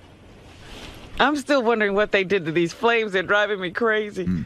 Did you guys tweak the flames for CBS this morning? No, we're going to put a logo in that. So we had to pull our diffusion out of that, which normally clouds it. Oh. So they're clearer just because of that. They'll go back in right after the segment. What logo do you have to put in? It's a Howard TV / XM Sirius logo. What? It's all 3 logos. Matt, make the patch, please. You'll see it right now. Hold on. What's he talking about? They're going to put that behind you. Let me see it. It's coming right now. All right. Oh, that's smart. Yeah, it's like, what do they call that watching... Yeah, but could you guys keep it out of my monitors? Like, I don't care if you put it behind me. It will be for the whole show, only that segment we'll put it in. Even on here and here? Yeah. It's very distracting to me. You have to understand, I don't want things to be different. Oh, and it's going to be changing like that? No. It's on a 30-second loop. After 30 seconds, it changes once. Just put it behind me. I don't want to see SiriusXM logos all in my eyes the whole time I'm talking. It makes me nervous. It makes me think of Scott Greenstein sitting in his office. Mention the radio. Mention SiriusXM. Mention. Okay. Makes me gives me nervous feelings. So like a walk and repeat. Yeah. Would you mind if I put a still of it up? I don't know. Do whatever you want. Who cares? The fuck do I care? I'm just going to try and concentrate on not cursing. They're very concerned. Seeing it's changing. Yeah, they were very concerned because they said to Gary like 17 times on the phone. Howard knows not to curse. Of course I know not to curse. I was on regular radio for 100 years. I'm on David Letterman all the time. I mean, what's the matter with you? But I think they're running a delay on me. They're so nervous. You know what? I'm nervous, too, because I haven't... You know what's great about that? Remember when, like, the Beatles or the Stones were coming on Ed Sullivan? Everybody's all nervous. What are they going to say? Can they be under control? Right. They had to cut out half of Elvis's body. Yeah. Yeah, I know. They were afraid of Elvis moving his hips into the camera. And the Stones had a word in their song that, they were hoping they wouldn't say. Dan Foreman, like crazy people were coming on. Dan Foreman wrote me an email last night. He said that, in fact, CBS Morning Show did promote a rare appearance by Howard Stern. They said it was rare. And I think they ran it during Letterman's show. But there wasn't much promotion for it. And quite frankly, it is rare because I had no interest in being on CBS this morning. But when they said, we need you to talk about Jay Leno, I went, okay, I'll do that for you. Did you see the show? No, I saw the opening, which was the only thing different, and I listened to some of the monologue JD played me, but it's the same. That's what I did. I saw the opening monologue. And right. I think I got tired of it. Yeah, I mean, it's the same boring Jay Leno show. But, I was thinking about Jay Leno last night because I knew I was going to be on this show today, and There's a guy in the Las Vegas newspaper who's way on board with the same way I feel. He even mentions me in the article.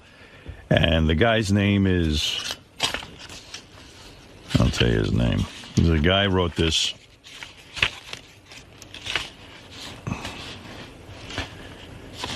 Give me a second.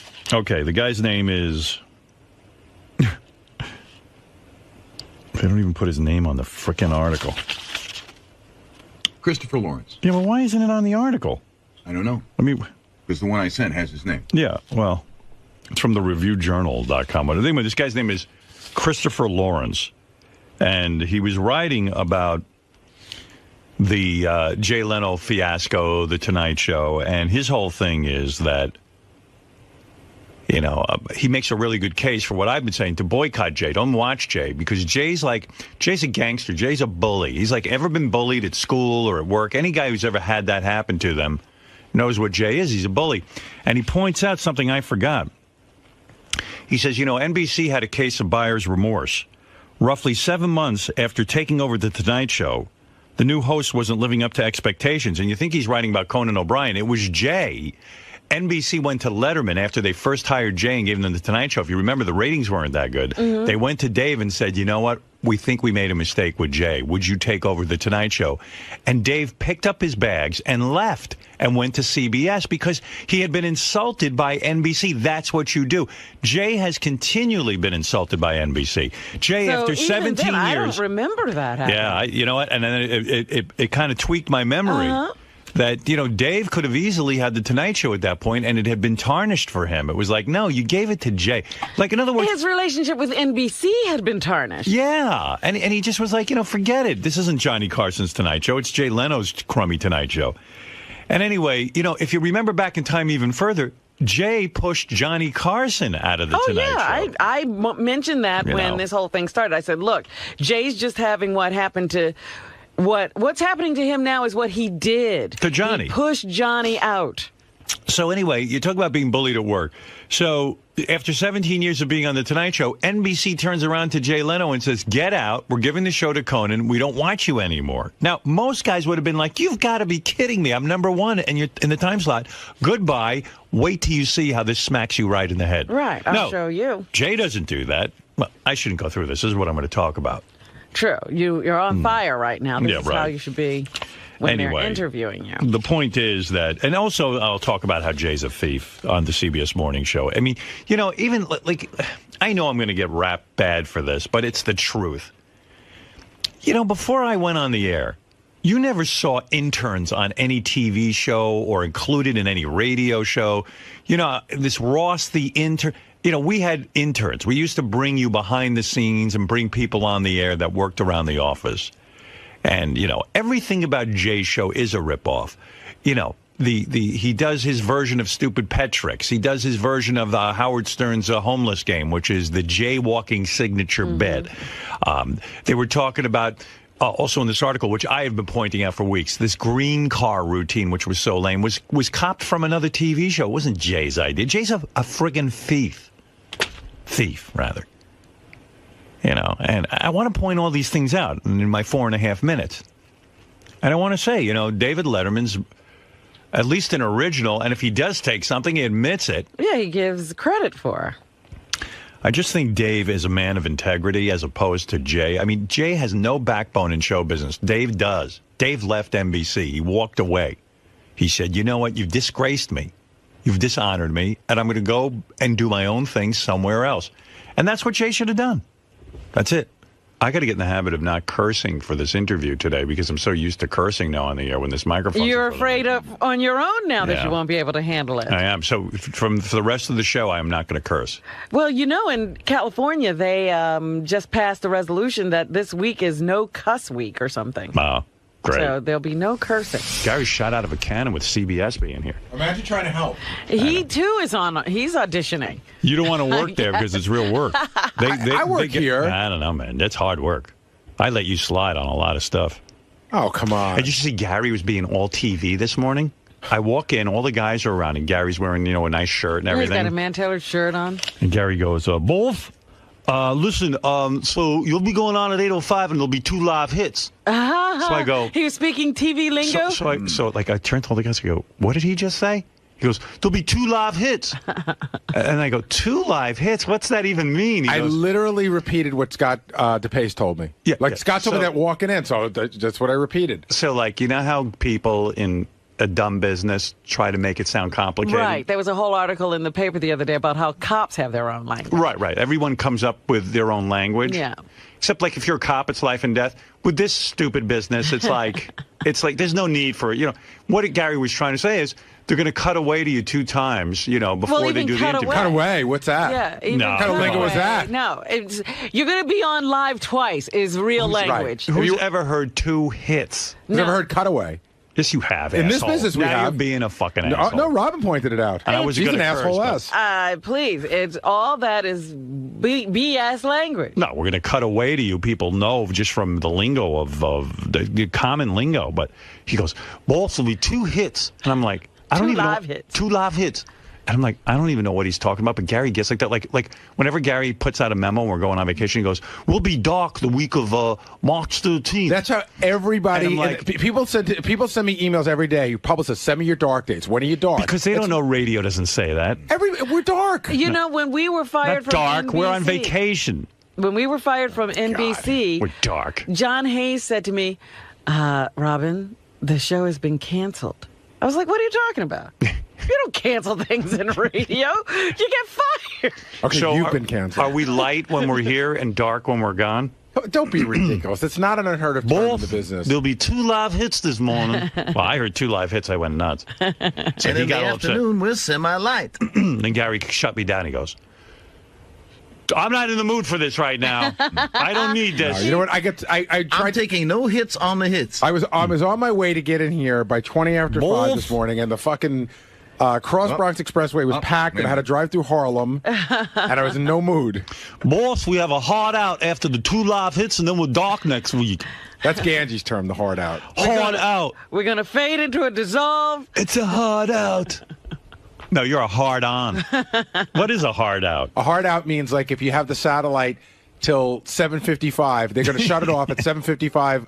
You got to make that exact. Not 7:55:05. It's a hard out. Oh, it's a hard out. You have no room to play. How would there be a hard out? Like a hard out. You don't know a friggin' thing about TV. Hard out. When did you learn that? Ganji picky. That's what he's picked up in like 20 years of being with me. He's learned 2 new words. Hard out. To put together. You know when the hard out will be for you, Ganji? When I quit this job. Because it's going to be a hard out of the business and back into your dad's house. Do you know what he said to me the other day? I'll be eating my heart out. This is crazy. Ganji was our intern, and Ganji said to me, I said, what do you want from me? He says, I want you to throw my 40th birthday party. Wow. That's coming up soon. He's going to be 40. I asked Ralph the other day how old he is. He tells me he's 43. He's got to be older than that. He's lying, right? He's got to be 50. No. Hold he's like 6 years younger than me. He was only 6 years younger than you? I don't know. I believe he's 45 or 46. That's what I thought. I thought he was But he's lying. definitely not 43. He swore to me he wasn't lying. Okay, we got to take a break. Okay, I can do that. When are we doing my hard out and my, what is it called again? Live hit. When are we doing my live hit, Scott? We're doing the hard on. I don't know. I've got some times listed here as possible. 7:31, which we passed. 7:48, 8:01. We didn't pass 7:31. Oh, sorry. I was thinking about the diffuser again. Gary, what time is the live hit? Hey, if you get a chance, go to Howard Mentions, page 1. Okay. So Harry Smith, I guess he goes to all the different markets and teases what's going on. And he cracked the same joke about you at every market, which is funny. Really? Where is that? It's Howard Mentions, the far right and white. Okay. Harry Smith has a preview. He joins us this morning. Harry, good morning. Hi, Harry.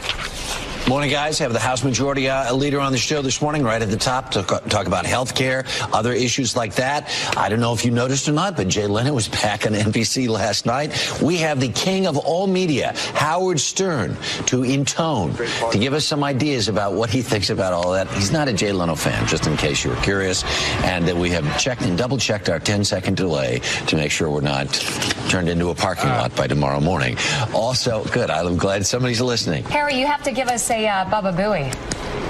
You know what? We're going to save that all for the exclusive interview. All right. So we're psyched about it. We're psyched about that. Should be fun. All right, Harry. Thanks a lot. Have a good day. All right. Wow. So then they go to 2 other markets, and he does same joke. Same joke. Yeah. We talked to her parents yesterday. I mean, there they are. They're sitting with the district attorney who's ready to charge this guy with murder, and they are somehow holding out hope against hope. It really is an extraordinary story. We're going to talk about that. We're also going to talk to the king of all media, Howard Stern, about Leno's return to late-night TV. I'll tell you what, we're riding right up on the edge here. We have prepared and double-checked our 10-second delay. Wow. To make sure we can get through this segment. We also have, we got huge... Well, the reason he's a pro, Robin, every time he says that line... He makes it new. He's even cracking himself up with it this time. What a horrible job. It's not like he just said it. I think you got to say the same stuff over and over and over again. Just read off a teleprompter. Yeah, and for, what, 200 markets? Yeah, it's got to get a little annoying. Either he's a pro or he just has no short-term memory. He forgot he said that. I don't know much about Harry Smith. What's his deal? He's just been working for CBS a long, long time. Yeah, huh? Good for him. Okay. What's up? When's our hard out? We have a hard in coming up. Hard on just walked in. Harry Smith is 58 years old.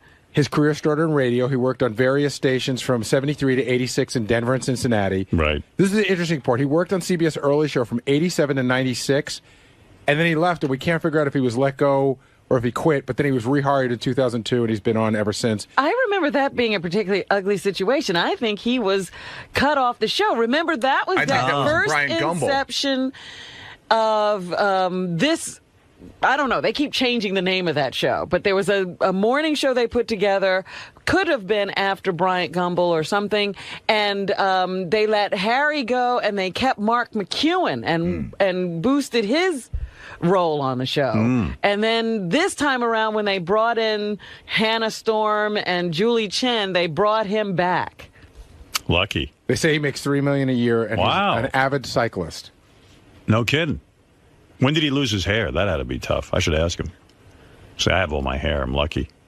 Yeah, Bob. What's up? Hey, now, in Chicago, Bob. Bobby. Yes. You're on the air. Howard. Okay. Come on, Bob. You're killing me. Hey, Howard, I think I want to tell you that Harry's a good guy. He used to do a lot of live shots with CBS this morning. He's funny. He's a good guy. He's got a good sense of humor. And I also wanted to tell you, I'm one of these listeners that actually gets it. I love your show. I got a 3-hour commute every day. You're the best. I'll let you go. All right, Bobby. Thanks. All right, we got to take a break. We'll come back right after these words. You're about 2 minutes away from going on. Oh, all right. Well, I'll do one live commercial and come right back. That's good. Of course, 3 days after that massive earthquake there, a curfew in Hartford has now been extended. Looters were told to do some Hey, Howard, after you do your live read, can you put that book on this side just so it's not a shot video live read? Thanks. What is needed, of course, are relief supplies. Yes, I did. Hundreds of tons of those are you will save it for later. Okay. It's funnier. It's 30 Howard. Pretty mellow. There you go. Royal Air Force jets were scrambled to intercept an American Airlines jet this morning over Britain. Flight 78 en route from Dallas to London. Two crews took the distress signal. That's what just put on jets. Americans and the female passengers. Hey, by the way, you see this? No, see, this was Scott. Why won't it change? Can you see that? I'm changing. I can't get just the right route. Hey, Ralph, can you step around the other side? I'm sorry. Wait, you done, Ralph? I'm okay? Yeah, make sure he's beautiful. Yeah. It's the right size. This morning, that area east of downtown. Right. Just shut live pictures now. It's home to restaurants with shot. I'm going to get those all smaller, you know. All right. What is this? This is Beck's beer. Ah, yeah. We were just talking about Beck's beer. I don't know why I'm uptight about this. I don't know. I'm feeling uptight. There's a lot of commotion with this. Well, I think the other thing is everybody's running in and out of here being very tense this morning, and I think that's adding to your and dilemma. like Steve Langford's in here reporting. I don't know why Langford's standing here. Steve, why do you need to be in the studio? I mean, I'm fine with it, but why do you need to be in the studio? This is very uncomfortable for us. Yeah. I apologize for that. Well, then we get asked out. Gary if we could watch what was going on to report that angle to Stern fans. Okay. You can't watch from the control room? This is a different angle. How's that any different? All right, Fred shot out of Academy. Everything no, is it's making like, me... because he's standing right next to me, and it's uncomfortable. Howard, you're 35 seconds away. 35 seconds away, Robin. I will now to slip a hard in or something. I will slip into my hard in. I hope I don't curse. You better not. No, I won't. Time. Good luck to you today. All right, I know a lot's riding on that. Harry, let's get inside you. All right, Lonnie. As we discussed earlier, Jay Leno returned to the Tonight Show last night, and one longtime Leno critic has some thoughts he would love to share. So, joining us from his studio at Sirius XM Radio is the king of all media, Howard Stern. Howard, how you doing? I'm doing well, Harry. Good to see you. Actually, I don't see you. I'm looking at a picture of you. I can't hear you, man. Oh, you can't hear me. Hang on. Oh, my God. This isn't even working. We could hear you when you were talking to Steve Cohen before, but we can't hear Howard Stern. Let me try now. Howard, how are you? Can you hear me now? I can hear you now. Oh, good. Okay. Yeah, you know, Harry, first of all, you can see me. I can't see you. I'm actually looking at a painting of you that is on my screen, so that's what I see.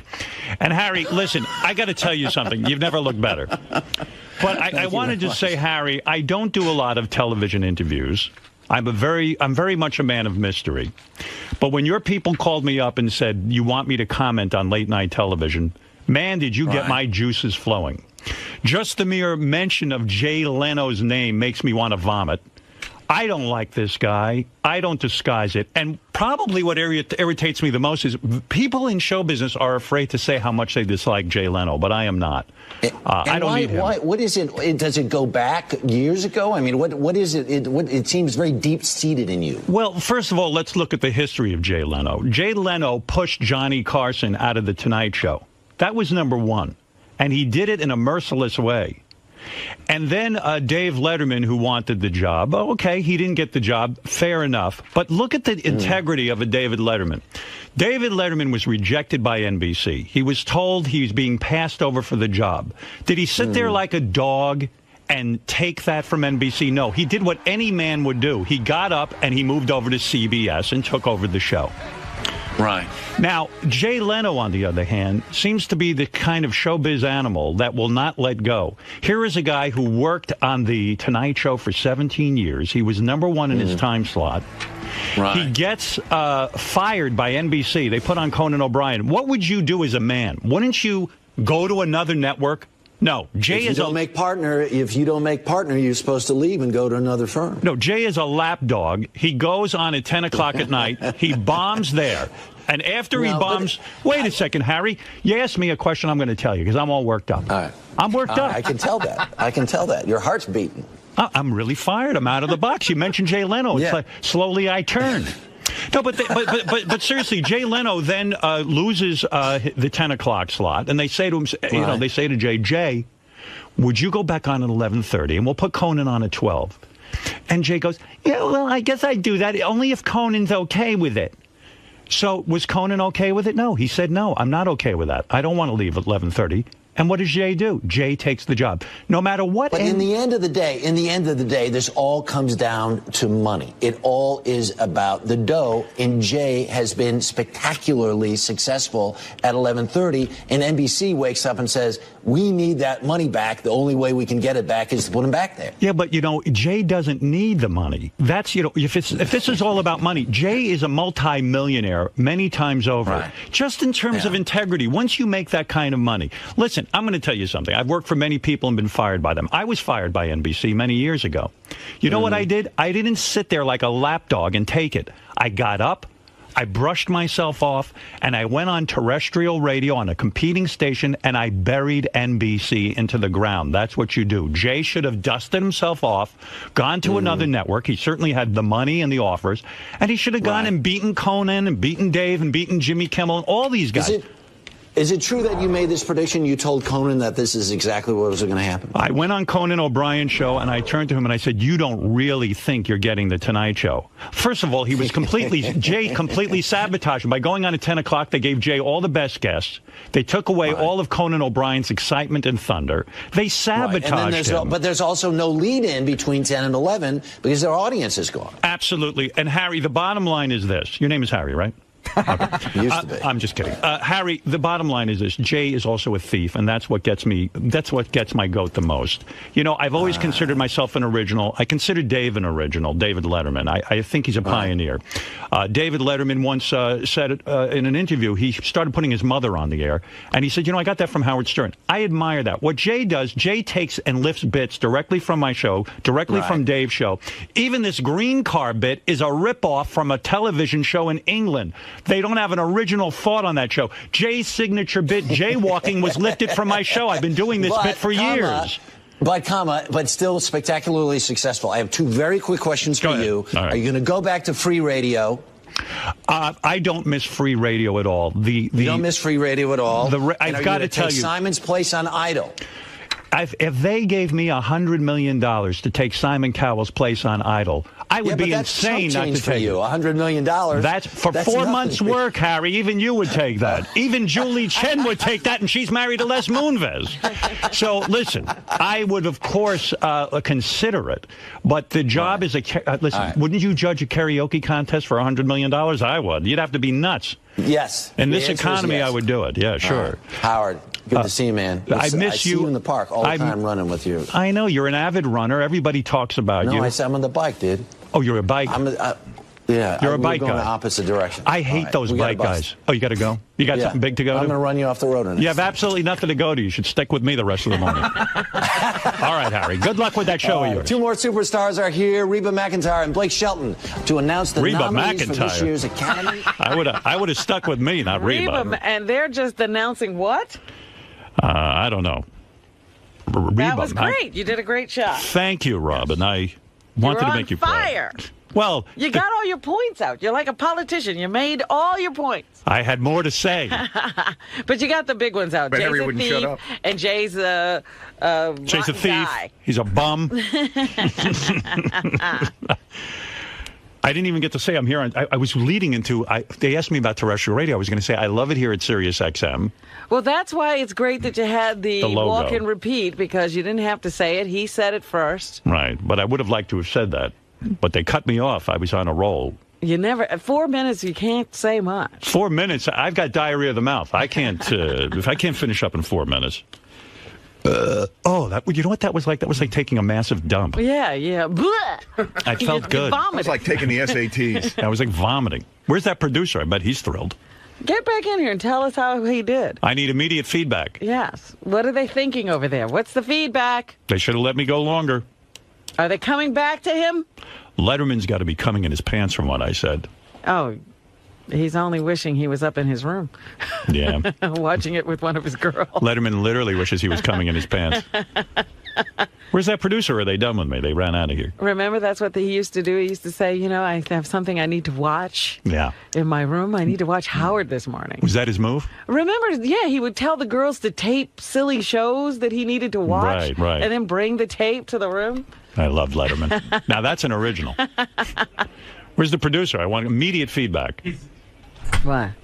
I think he's just on the phone now. He's probably getting his feedback. Oh, he's getting the feedback. You didn't curse, that's one thing. I didn't curse, right? No, you did great. No. Yeah. I felt I had to talk very fast because I wanted to get a lot of points in. Yeah, and Harry was trying to interrupt there. You were good to box him out. That Harry had to keep interrupting me. That's the 2 words. Yeah.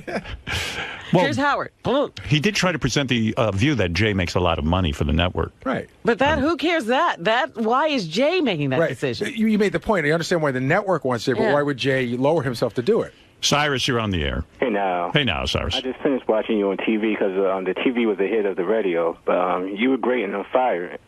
And I was amazed that Harry was actually agreeing with you. It's like he didn't present the other side. He just had your back on it, everything. Harry understands that I'm an intellectual and that I was making he thought this through, a professional in the business. He saw that I was on a roll and he knew to back off. Thank you, Cyrus. Dan, go ahead. Instant feedback from our audience. He'll have work to do when Reba's there. Right. Well, yeah. He'll be talking a lot during Reba. Well, Reba, how are things for you? Well, I got to tell you, country music's never been better. Well, what do you like about country? Hello, Harry. Hey, Harry. I'm a real intellectual. How did I look? Dan, go ahead. Oh, you should have worn your space helmet. I was thinking about it, but there's no time in 4 minutes. They wouldn't take him serious. If they'd given me multiple... You know what I should have done? I should have the space helmet to start, and then, take it off and go, yeah. Sorry, Harry, I was busy doing my other job, NASA astronaut.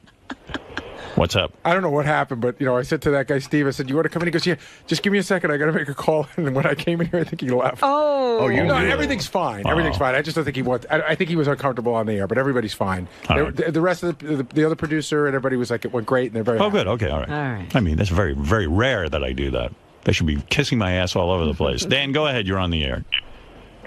Hey, Howard, I just want to say well done. Thank you. I was a guy who called yesterday and told you not to talk about Jay Leno, but I feel they didn't give you enough time at all. See, here's a guy. Howard, you were complaining about me talking about Jay Leno. Now you wanted more. I got a couple of emails here, and if it's true or not, they said they cut off a significant part, the last part of the interview. They did? That's, I don't know. You'd have to get JD to I got to tell you something. That. I will never understand television and the way it's produced because, and I say this all the time.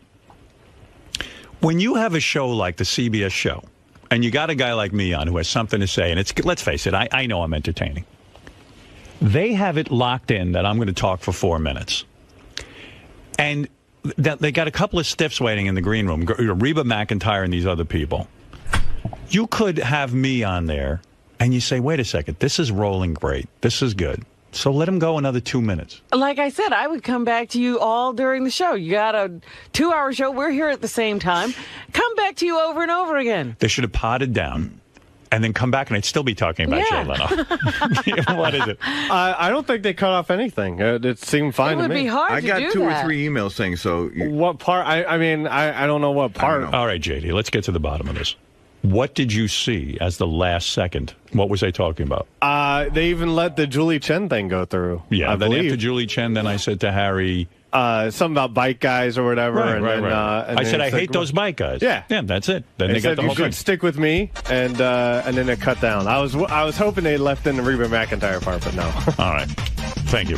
No, they got the whole thing. Good. Susan. Hey now, Howard. Hey now. When I heard you come on, I immediately ran to my TV to see you, and you look fantastic. You see, Robin? You see? Very good. I was very excited. That's from a woman. A very attractive woman. You look great. I think that if they would keep you on all day, though, they might be afraid you to pirate the show and steal the whole show from them. Well, what would be wrong with that? Day in and day out, they do the same dopey show. You have somebody good on. And they've been trying, they don't beat Good Morning America and the Today Show. Right. It would be nice for them to get some ratings every once in a while. Sure, why not? Rob, go ahead. You're on the air. Rob in Toms River, New Jersey. I'm sorry, Howard. Yeah, thanks for taking my call. Howard, the only thing you missed, you should have called Jay a communist or a terrorist. He is a terrorist. Got on his blood. Yeah. You're absolutely right. I missed that. Maybe I can get back on. Quickly. Put back the link. Check his underwear for bombs. Melrose Larry Green, who I haven't heard from in a while. And by the way, I was watching Melrose Larry Green on YouTube, where he issued me an apology for going on the Mancow show. I never cared, Melrose. He didn't even know. Did you know he went on? No. Oh, okay, Howard. Well, Howard, let the pass. Mickey Mantle, home run. Tape measure home run, Howard. This morning, unbelievable. You knocked it out of the park. Thank you, Melrose. I just flew in from Miami. Amazing, Howard. Congrats. Mazel tov. Melrose flying in from Miami just to tell me that, just to catch me on TV. Hey, Howard. Yes, Jeff the Drunk. You do good. You did swear. I'm so proud of you. Well, thank you, Jeff. I actually, I know Jeff does. One thing Jeff the Drunk does is watch TV all day. Yes. So if anybody knows if something was entertaining, it would be Jeff. I saw Marianne from Brooklyn. Oh, was she on? She was on just before your interview. She was out there with in the weather crowd? Holding the sign. Holding a big sign. What did the sign say? Oh, I don't know. No. Well, Jeff, thank you for being proud of me. Jeff, is anyone ever proud of you? Yeah, sure. Oh, okay, Who? good. When? When did that happen? Proud of me. Who's proud of you? My mom was proud of me. For? For, for being me, I guess. Well, then, good. Ralph Cirillo. You looked very handsome, and you were very funny. Thank you. And you're so right about them moving things. You're waiting for somebody like you, and then they rush you off. Those shows are so hard to watch because you wait for something, and they're okay. Next thing. It's and they're going to be playing back the tape of this all day long. They're not going to be playing back tapes of Reba McEntire or that other guy. Yeah, who's waiting for that? One of the things that I would do if I was the producer of a CBS show, I was listening to Bernie Goldberg on The O'Reilly Show. And he was saying how people on the network news and things like this don't do anything original anymore. And one of the things I would do is, if I would be the type of producer, if something live was happening that was good, I'd stick with it. Absolutely. Why not? Go with it. And you're somebody who's never anywhere, Right. except Howard TV and Sirius, so you have to pay to get you, and how you got for free keep you on. Well, whatever. What are you going to do? Thank you, Ralph. What is it, I'm going JD? to produce CBS. Thank you. See, Ralph knows. They had to move on to announce some country music awards after. Right. They were in a rush. I'm sure. Well, they're probably on CBS, so that's why Everybody's very excited about that. Well, that'll be the last interview I do for a while. But if anybody wants to talk about Jay Leno, I'm available. You only do Jay Leno interviews. Yeah, I will do any interview about Jay Leno. Even a free newspaper. James, go ahead. You're on the air. Howard, let me tell you something.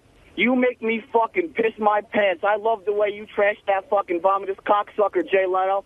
And I want to meet you more than any person in the entire world because I think you are fucking God, and I love you. Isn't that nice? Thank you, James. Thank you, Howard. I appreciate that. That is a good man. Yes, Captain Jenks. Hey, good morning, Howard. That was a great fucking appearance. That was a lot of fun. Oh, you know what? You know what would be really cool, man? Dave owes you a big favor. What favor do you need? Dave doesn't owe me anything, Jenks. I'll be honest with you. I like Dave's attitude. I like Dave Letterman a lot. And I always appreciate the fact that he put me on national TV when I was not as well known as I am now. So I'm always on his team. He also was in my movie. So, I do feel an allegiance to him. And I happen to think he's a very talented, funny guy, an original kind of guy.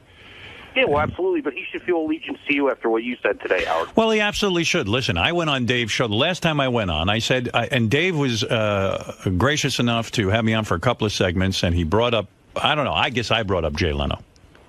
Yeah. And Jay Leno, I started to say, listen, everybody, why don't you stick with Dave? Screw Jay Leno. Jay Leno's a jerk-off. And I think Dave appreciated it, quite frankly, and he should. I mean, I don't think a lot of people are willing to take sides. But, the truth be told about late-night television, these guys compete. They look at the ratings every day. And as cool as they try to play it, they care if they're number one. All right, so what is going to happen now? You're good at People should choose sides. Things. People should choose sides, No, Robin. I'm not talking about that. In the ratings, Letterman has been number one. Right. True? That is true. Or was he number two to Nightline? I don't even know. But he was beating the Tonight Show. Right.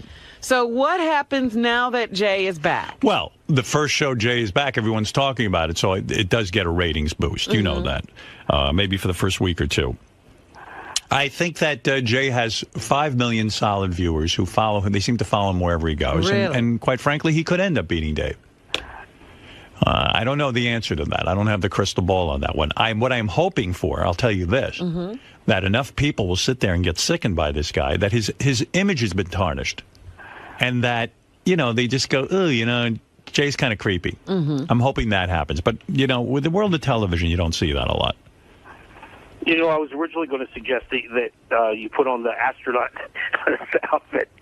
I didn't have enough time because the astronaut helmet would have eaten up precious time that I can talk about Jay Leno. The other thing you could have done was to wear the 3D glasses over you. Right. Say, Harry, I'm looking at you in 3D. If they gave me 6 or 7, even 8 minutes, then I could have done the astronaut routine. Yeah. I could have put the 3D glasses on underneath the astronaut helmet. We could have had some fun. Yeah. But it's very pressured. I did see Marianne from Brooklyn. She was holding up her King of All Media sign. Yeah, she's terrific. She's a real doll. She's always out there promoting. Riley Martin, host on Howard 101. You're on the air. Good morning, Howard. Yes. Yeah, you did good, kid. Thank you. Were you watching, Riley? Yeah, I was watching. Look here, Jay Leno, I never liked that big box-head bastard. Ever since I was at your party and he told you to get rid of Robin, right? I ain't liked him since. Exactly. Well, you know, thank God I didn't know Riley was watching because it would have made me too nervous. Hey, tell the people I hope that I'm back tonight in real time. The weather's loosened up. Ah, what happened last week? Oh, the weather stopped us. You weren't on? Yeah, no, they did replays, Robin. I see. The weather prevented Riley from being on? I'm shocked. Yeah, Big Jim Colosimo McClure chose some marvelous material for the 4-hour show on this past Friday. So they did good. All right, thank you, Riley. Let's go to He will be live. My dog Bianca wants to talk about my appearance recently on CBS. Oh, you liked it? Bark once if you thought I looked handsome. Bark twice if you thought Scott DePace did good camera work. Oh. Nothing. One That's bark. only one bark. Well, thank you, Bianca. Bark twice if you want to get in Robin's pants. Wow. Well, she's a female dog. I don't know. She wants you. Every time I mention Benji's name, she goes, no, Benji. Say, oh, I liked her. Benji. My sister's on the phone. She rarely calls in. Yes, Ellen. Hi, Hal. Hi, honey. Listen, you were fabulous. I had to really call in. You look great. I look better than ever. Yeah, you do. You were precise. You got your points out, and I've been around a lot of politicians. You are the best. You should have been governor. I should have been governor. Believe me, I'd be less of a disgrace than this guy. Oh, my God. We'd have for so sure, much Hal. less Right. anxiety in the governor's office. Oh, my. What? I'm sorry, Ellen. Go ahead. No, it's a bad connection, but I'm just so proud of you, and you were wonderful. That's all I called in to say. Thank you. That's my sister, Ellen, who is wonderful. Thank you. Okay, bye-bye. I tell you, no one really talks to me about the radio show. I go 4 minutes on TV. Everyone wants to talk about it.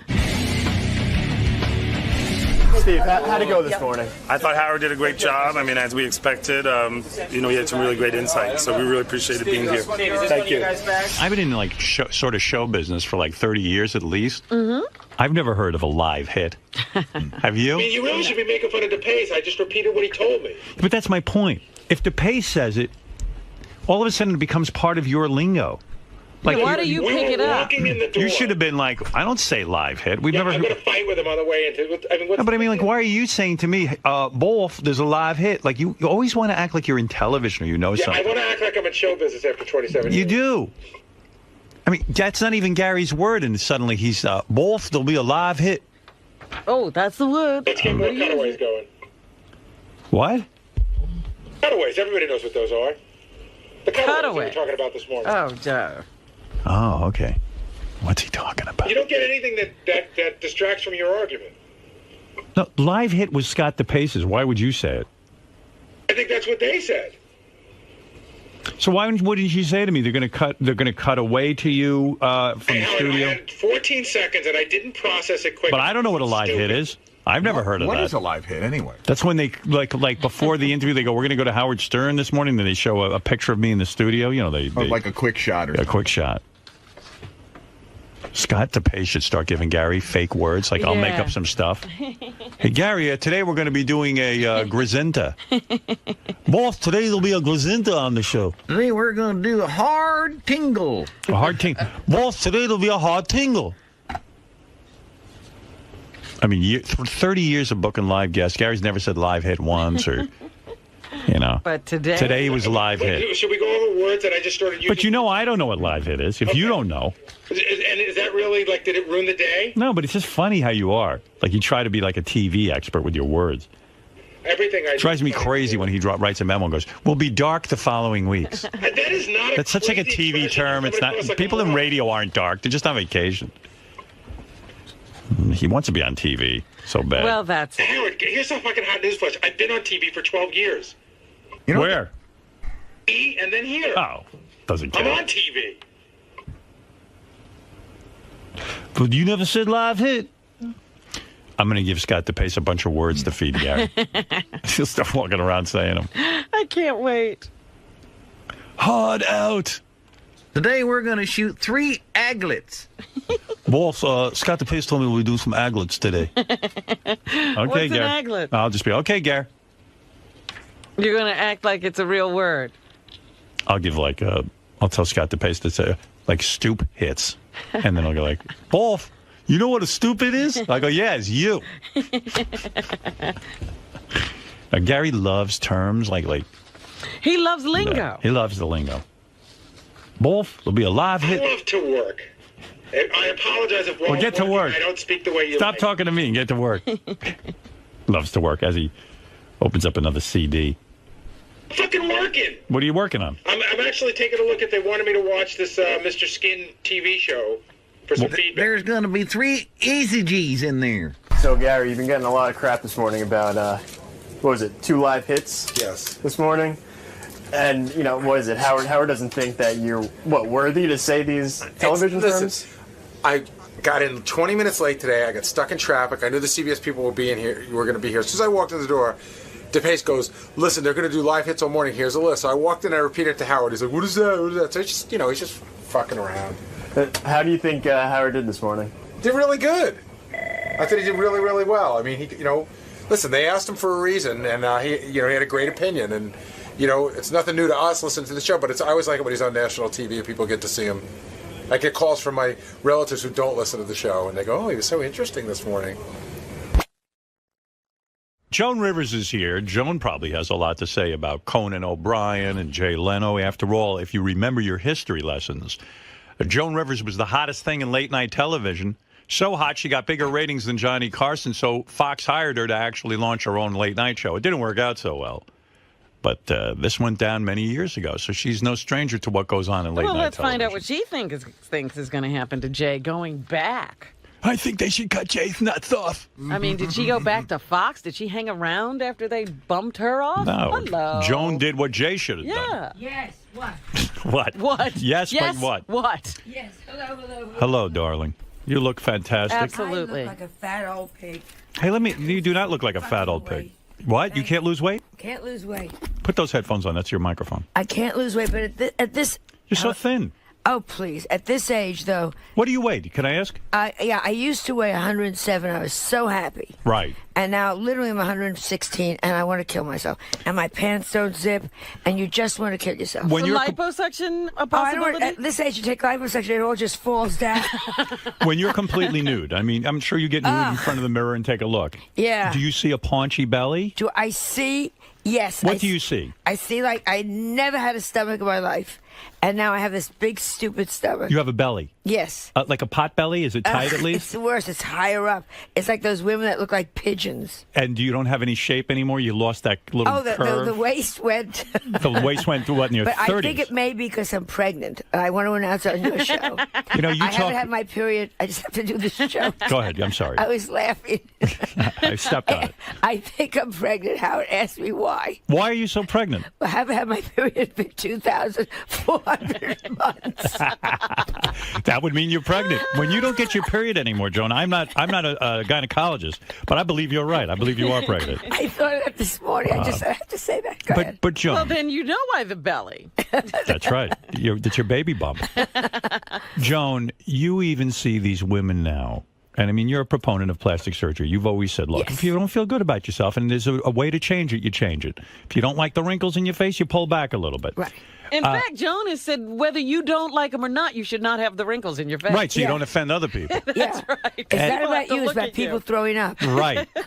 You've been, have you spoken yet about this girl, Heidi Montag, who was like 21 years old and went and got not only breast augmentation, which lots of girls do, but she made them unusually big. I think she even had like 16 procedures on her face at 21.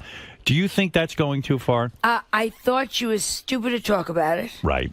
Because when you really look at the procedures, she did Restylane, which is a filler. She did Botox. She did a couple of big things. Right. But they all do it. Right. She was just an idiot to talk.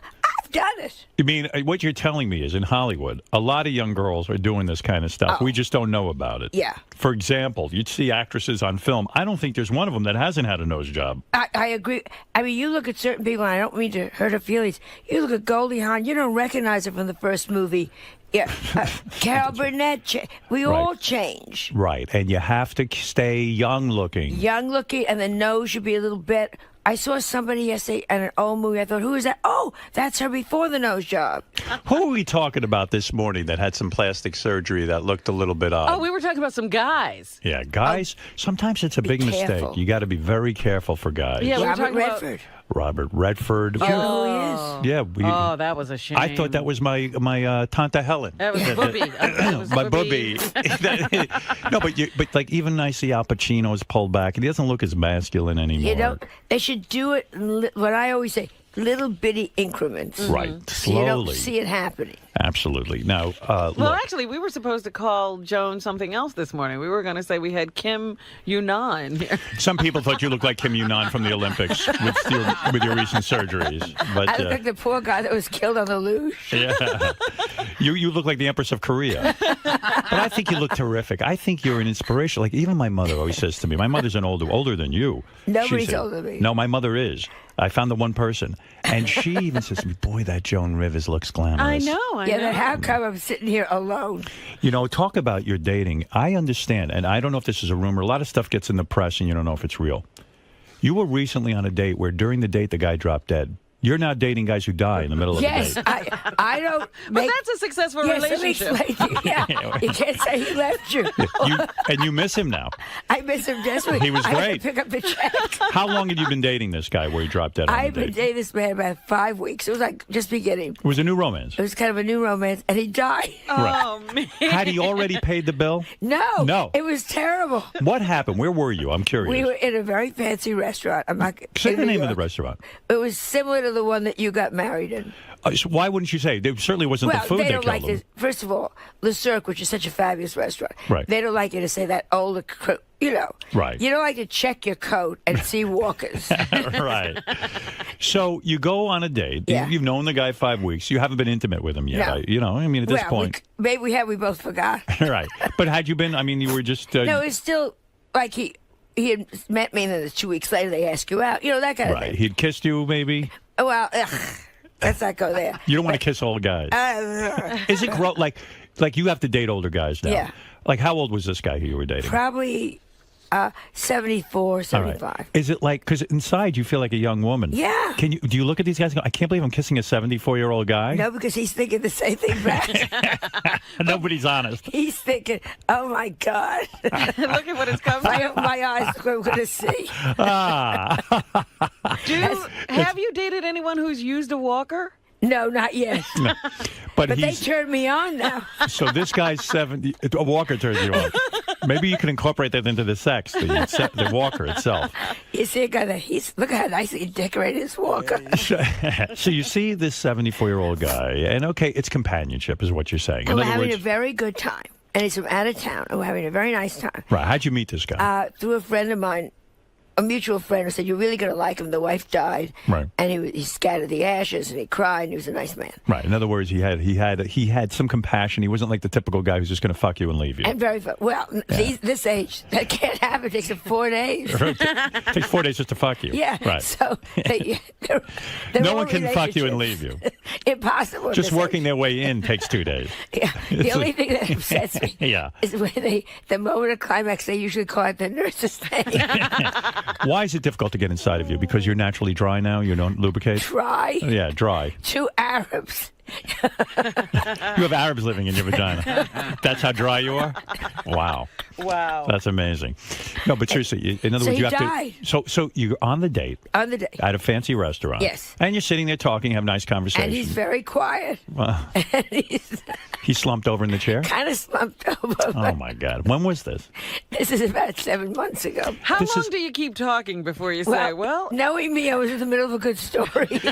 And you know what? She's very narcissistic. mistake. She was like, she didn't really notice that he wasn't contributing. She was looking around the restaurant, looking at her phone. She, you know, I thought she's a small eater. did you? Hey, this guy doesn't eat that much. Do you right away notice? Seriously, I want you to be honest. No jokes. Do you notice right away? Horrible. He just got very quiet. You notice. And he closes his eyes. No, his eyes were open. Oh, no. I mean, I don't mean to laugh. But were you traumatized? Well, you say, I think we better get a waiter here. And you get the waiter. We better get somebody very quickly. And they get the emergency room. But it was too late. And they called the paramedic. I mean, it was a whole big thing. Right. They called paramedics, and he was What gone. do they do? Throw a tablecloth over him? It's very interesting because people keep eating. Do they? Were you embarrassed? I mean, I know you shouldn't be, but I know you're worried about it. I'm just terribly sorry. No, I like it. Show business, right? Show business. You say, hey, this guy's great. He's getting me attention. Maybe we could do a reality show with this guy. We go on different dates, and he'll die each week. Call Entertainment Tonight. Right. In the middle of my grief, I powder my nose. Right. So when all the people are staring and stuff, and then paramedics took him out. They don't say he's dead. Nobody's going to say he's dead. Right. And they say he'll be fine. He'll be fine. You knew, but you knew in the back of your mind. Yeah, and I had to reach in his pocket to get the American Express card. I was going to ask you that. Like, so does the restaurant ask you to pay the bill? They didn't ask me, but... what do you do? They followed us out to the ambulance. Did they? Come on, tell me the truth. Yes. At what point do you get the check? By the ambulance? But I said to them, I'll have somebody take care of this. And that wasn't good enough. So I left them his shoes. You just left the shoes at the table. His shoes and his wristwatch. Did you cry? Were you crying? Were you? No, I didn't. I felt terribly sorry. I mean, I had to call up the daughters and. Yeah, I was going to say, you hardly know his family or anything. I don't know his family. Yeah. Isn't it upsetting in a way? I mean, like here, the older you get, the more death you see. Like all of a sudden you're on a date and the guy dies. Oh, and my friends are dropping like flies. I was going to say, how many friends do you have left? And the horrible thing, Howard. Yeah. There's so few of them you have a chance to say goodbye and tell them how you hated them. Right. When you called his daughters to inform them, did they even know you were going out with him? I don't even know. Right. You called up and you go, hi, this is Jordan. They go, oh, cool, we're getting a call from Jordan. Yeah, they were probably excited. Are you kidding? Did they say that? Yeah. Oh, it's Joe Rivers. Do you say to the daughters? I said, I was with your father, and we're in the... where was it? The hospital now, P&S, Physicians and Surgeons, Columbia. And we're up in Columbia, and he's very, very ill. Right. I didn't want to be the one to say. Right, to break the news. Yeah. Yeah. You said, did you ask his daughter if they know any single guys? No, but I did say, look, I left a 20% tip. Is that okay? Yeah, it's on your father's card. What do you tip when they carry them out, Did you use his credit card or your own? His. His? I said my own. Did you really? Yeah, well, I don't want to really use...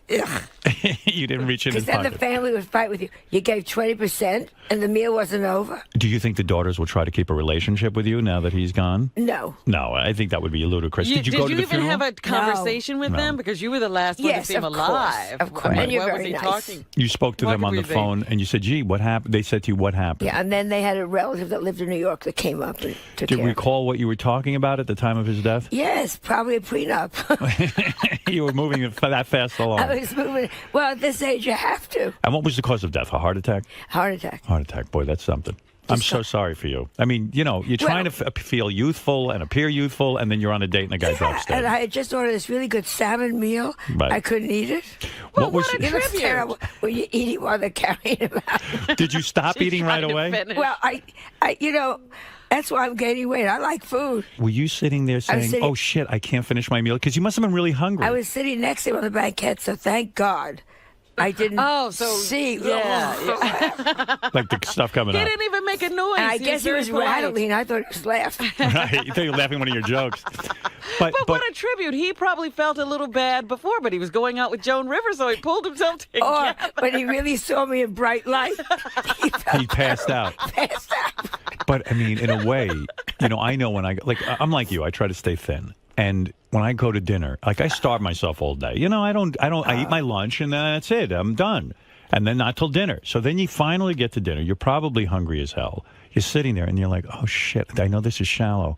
I wish the guy hadn't died. I would wish I could have finished my meal. Oh, yes. And they had really popovers. Oh, did you go out to eat after you took him to the hospital? No, when I went home, I did my own way of, and we all mourn in our own way. Right. I mourned with a great steak. Yeah, you did. You cooked something. But can you imagine the next day, Melissa probably says, "How was your date?" Oh, he died. That one I lost him. Oh, really? Another woman? No. Are you going to see him again? Father I don't time. think so. Yeah. He left me just like every other man. Well, I'm very, very sorry for you. I don't know if you heard when you were walking in. I was in the middle of doing an interview with CBS this morning, the CBS show. And they were asking me about Jay Leno and Conan O'Brien. You, more than anyone, must have feelings about this. You don't like Jay, do you? I am so happy he's back because I don't take Ambien anymore. Right. You can sleep through the show. I can sleep right. You know, you get into bed and you know you're going to miss nothing. So you can shut your eyes. Right. And not worry. But what do you think? I don't like. Go ahead. My take on it was that I thought that, like when you had your falling out with NBC, you went over to Fox. Right. This guy has a lot of money. NBC fired him twice. Don't you have some pride and then go take your show to another network? He certainly could have. He sucks NBC's corporate balls till the day he dies. He's pathetic. He's not a nice, theoretically, they say, man. Right. To start with. And what's that great thing when he fired? Remember, he got the Tonight Show and then he fired his manager that had cancer. Yeah. And Helen Kushnick. Yeah, and she said to him, Jay. He said, "I'm firing you. You're not any good." And the story is, she said, "Jay, I fed you steak, but I never showed you how I killed a cow." Right. Which I love that. So he's a tough guy, and he wants that money, and he's gonna get that money. Right. Now, do you feel bad for Conan O'Brien? $40 million later. Oh, boo-hoo. You don't feel bad for him. The luckiest unfunny white man in America. Do you feel he's unfunny? I don't find him funny. Maybe he's generational. Will you think that he'll go to Fox? Do you think he'll get another show? I think he's already got the Fox deal that they signed in the back of a car somewhere. No kidding. Oh, of course. No, he's sitting around doing nothing. But if he bombed and he didn't get any ratings, wouldn't that stick with him? Yeah, but they all forget he didn't get any ratings. They all forget that Leno didn't get any ratings. They're all screaming like these guys were doing great. It takes time. Darlings, Letterman's doing great. Right. Go watch, who else is on that? See, I watch movies. Jimmy Kimmel. Jimmy Kimmel, who I adore. Right. Jimmy Fallon, I think, is going to be very strong. Right. But they're all screaming like these guys were doing well. These guys suck. That's why they fight. You know, in a sense, when you had your late night show with Fox, they didn't give you enough time, did they? No, they gave me 6 months. And they said to me, I met the president afterwards. He said to me, it was never the ratings. Barry Diller hated Edgar. Edgar hated Barry Diller and Murdoch, and it was fought on that. It was a private thing. You were up probably against the guy who was the king of late night, Johnny Carson. It was going to take time for you to defeat him. But they told me, Jamie Kellner, who was the president then, said to me, we were always in the black with you. You always made money. Always made money for them. He said we were never in the red. It wasn't about that. And I knew it wasn't about that. Believe me, now when you think about what these guys get in the ratings in late night, if they had your kind of ratings, they'd be tap dancing. They would be the king of the late night. Yeah, you never think of that. Howard, who looks back? You look I do. I don't. I never look forward. I always look to the past history. You are such a liar. That's the way I operate. I can't. I'm stuck in the past. You are such a liar. All right, let me find out about what recently happened to you on this plane because I don't understand it. You were detained. Where were you? Well, that's the old plane. I just had it happen again. What is it? I was held in Costa Rica. They took me off the last plane. The next plane was 4 days later. Right. And they took me off because one woman, didn't understand that Joan Rivers, a.k.a. also known as Joan Rosenberg, is the same person. So they kept me in Costa Rica with $100 in my pocket. Good Lord. Why only $100? Because I had given all my money to Melissa. Right. Because I said, I don't need cash. I'm going home. Here, in case they're stopping in Atlanta, here, take money. All right. Boy, that Melissa's lucky, huh? Yeah. You empty out your pockets and give to Melissa. Yeah. Well, you're a goddess. I have children. And when your children get on a plane ahead of you and they're going to stop and you're not, you say, here, if you stop in Atlanta and you and Cooper, do you have cash? She said, no. I said, here. So I'm stuck there. This one bitch just wasn't going to let me go. I mean, I look at you. I don't see terrorist. Terrorist? I mean, you're an older woman. I'm a Jew. Yeah. What terrorist orders a kosher meal? I mean, that would be brilliant, though, wouldn't it?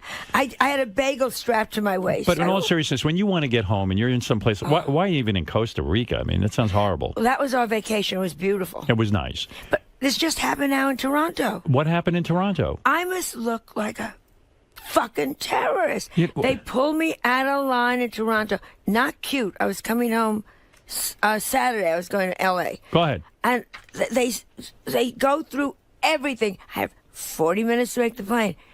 Everything. And then you have to check this. You have to go back to the back of the line. You have to go. I kept saying, I'm not a terrorist. Right. So did they kick you off the plane? They finally this time I just stood there and cried. Oh, my goodness. They reduced you to tears. And you're a pretty tough woman, but... Cried. I said, the only way I could bring your plane down is by whining. Let me understand that. Were they trying to keep you off the plane? Did they say to you, I'm sorry, ma'am, you can't come on the plane? We have to check everything. So they checked everything. But it's international, and I was there 2 hours ahead. It's now 40 minutes to plane time. And then there's that rule, international, 1 hour, or you don't go. Oh, so you would have missed the flight. I kept saying, what do you want? Do you think it's because you're famous and people want to touch you and interact with you? I think partially that, and I think partially it's about age. Right. When they don't recognize you. Who are you going to go after? You're going to go after a lady who's there by herself. I see my mother. Like, my mother goes to a movie theater where it's a rough neighborhood, and they put her through the metal detector 7 times. Yeah, your mother. My mother. Like, that's, come on. Stop it already. Yeah, I have this, I think it's my coat. I have this coat that I was pregnant with Melissa in. It's 38-year-old fur coat. That doesn't sound like you. To wear a 38-year-old coat. It looks fabulous. Still looks great. All God right. bless God bless Dennis Basso. Right. Yeah. And so I think they see, and I use it like a blanket. It's 38 years old. Right. And I think they see the coat and they get angry. Because of the anti-fur industry. You want to say, these sables died before you were born. Right. It might as well wear Do it. you really think the security people are anti-fur? I think they're anti quote unquote rich. They see a rich old. They see a rich old woman. They're gonna in a fur, and they're gonna teach her a lesson. Jewelry. They think it's real. Right. Let's take that old bitch out of line. Why does spread them. It just seems to be happening to you over and over again. And over It's again. very upsetting. Yeah. Yeah, really. So now. And then they put me on with children behind me. You hate kids. I hate children. I'm sorry. I hate noisy children. kids on the plane. And they're boring. I know about SpongeBob. Shut up. Don't say that, SpongeBob. I know about him, and he's gay. Here you're a woman who had kids and everything, but it's just hard to tolerate other people's kids. Other people's ugly children, and they think they're attractive. All right. What about the Christmas cards, Howard? And those horrible families keep getting bigger. and they send you pictures. And then you say, is that a new child or a dog? It's very upsetting. By the way, we were having a good laugh the other day. We listened to this TV show, The Ghost Stories. Oh, yes. Where you whip out that story about a ghost living in your apartment. True. It's not true. Listen to me. Why don't you take a camera out and videotape the ghost? And then you would be the biggest thing on television. Why would you not do that if you see a vision of a ghost in your apartment? Look, I'm getting quiet because I'm thinking, this is not stupid. I am very comforted with her. Listen to me. She's still there? She's there. I was at that place the other day. I was wondering, does the ghost live here? I would have taken you upstairs. Really? I love Joan, Mrs. Spencer. You're one of the smartest people I know. You're a rational person. I want you to look at me seriously. Seriously. You're telling me there's such a thing as ghosts? Yeah. Okay, so you're not afraid to die because you now know there's an afterlife. You've met a ghost. I'm not afraid to die because it's almost time. You know what I'm saying? Yeah. Joan, listen to me. You could have real friends. You don't need imaginary friends. You're still yes, popular. I do. You do? Oh, that's so sad. Should I come visit you? When was the last time you came to my apartment? I don't want to go there. You're one of many. That's true. Nobody visits you anymore. Nobody visits me anymore. Take me through. I know you've been through this a million times, this TV show. I felt you did it because, listen, it's a TV show. Why not? You go on, you get paid and this and that. I don't believe you believe there is a ghost. I had it exorcised. I understand that. You brought in a woman from Haiti. Right. No, I brought in my Sally Ann Glassman from New Orleans. You are kidding me. No. How much did you pay her to get rid of your ghost? Nothing. That's how you know she's good. Listen to me. You've gone insane. You've literally gone insane. This was 14 years ago when I first moved into the apartment. You came into the apartment. I want to understand everything because I want you to, and I want you to be straight with me. Yeah. Because I would love to believe there were ghosts. I'd be thrilled to meet a ghost. You know why? Because that means I'm going to go on. I'm going to have a life. Yes. And ghosts. I have my friend Tommy Cochran, who is now in my country house in Connecticut. Oh, you've got another one. The guy who died, the gay guy. Yeah. Who was in bed with my you. best friend, who I adored. He's living in your house. He's in my house in Connecticut. He's been seen by 4 different people. And I'm so Don't happy. you think Joan and her friends are insane? Well, what are they going to say when Joan says, "Did you see Tommy?" Of course they're going to say You know what's yes. even worse? My luck, I'm going to die and spend eternity in Joan Rivers' apartment. I mean, I'll be like, I can't believe I'm watching Joan Rivers undressing. The only thing is you'll hate the music because it's all show tunes. Oh, my God. That'll be hell. That'll be hell. All right, let me understand something. You walk into your apartment. This was when it was being renovated. All right. You walked in, and I know you heard noises, and it got cold. The dog wouldn't come in. Dog wouldn't come in. Whatever. There's all probable explanations. Yeah. I want to know right now for my audience. You saw Mrs. Spencer? I felt Mrs. Spencer. Okay. I have never seen Mrs. Spencer. And what about your friend Tommy Cochran? Have you seen him? I have not seen, but others have seen him. But he left something that I found. He said, "Tell Joan there's something that she's looking for, and it's down in the basement." And who did he tell this to? How did you get this message? I have a lady who works for me who's a psychic. And how much money are they cleaning you out of? Ay vey. What is the matter with you? You're so lonely. She said, Go ahead. You need a date. I'm going to hook you up. Don't worry. We're going to help you out. Let's get him a physical first. Now I see how serious it The is. spirits get through dinner, Howard. Yeah. Oh, Joan, this is so They sad. get through dinner. Tommy Cochran. Tommy Cochran said... I had put his ashes Right. to sprinkle in Connecticut Okay. way up in my attic. Go ahead. And they were left there, and we couldn't find them and couldn't find You them. couldn't find this man's ashes. Couldn't find the ashes. And ashes, you know. Yeah, I mean, you knew they were in the attic. Yeah. Right. Yeah. And he said to this lady, tell her look in the basement, this thing in the basement. And I went down the basement, there were the ashes. And So nobody knew what was in them and how they got that. So how special could this guy have been to you if you lost his ashes? I mean, really. Well, I put them up there. I don't know how but you're Somebody always moved asking them. for something. My mother died, and I was in California, and my mother was in New York, and I said, give me a sign, give me a sign. And I bought my mother a lot of these things happen to me, a little gold fish. Right. And I opened my medicine chest in California, and there was the fish on the shelf. So she moved the fish from New York to California. Your mother. There it was. But you've never seen a ghost.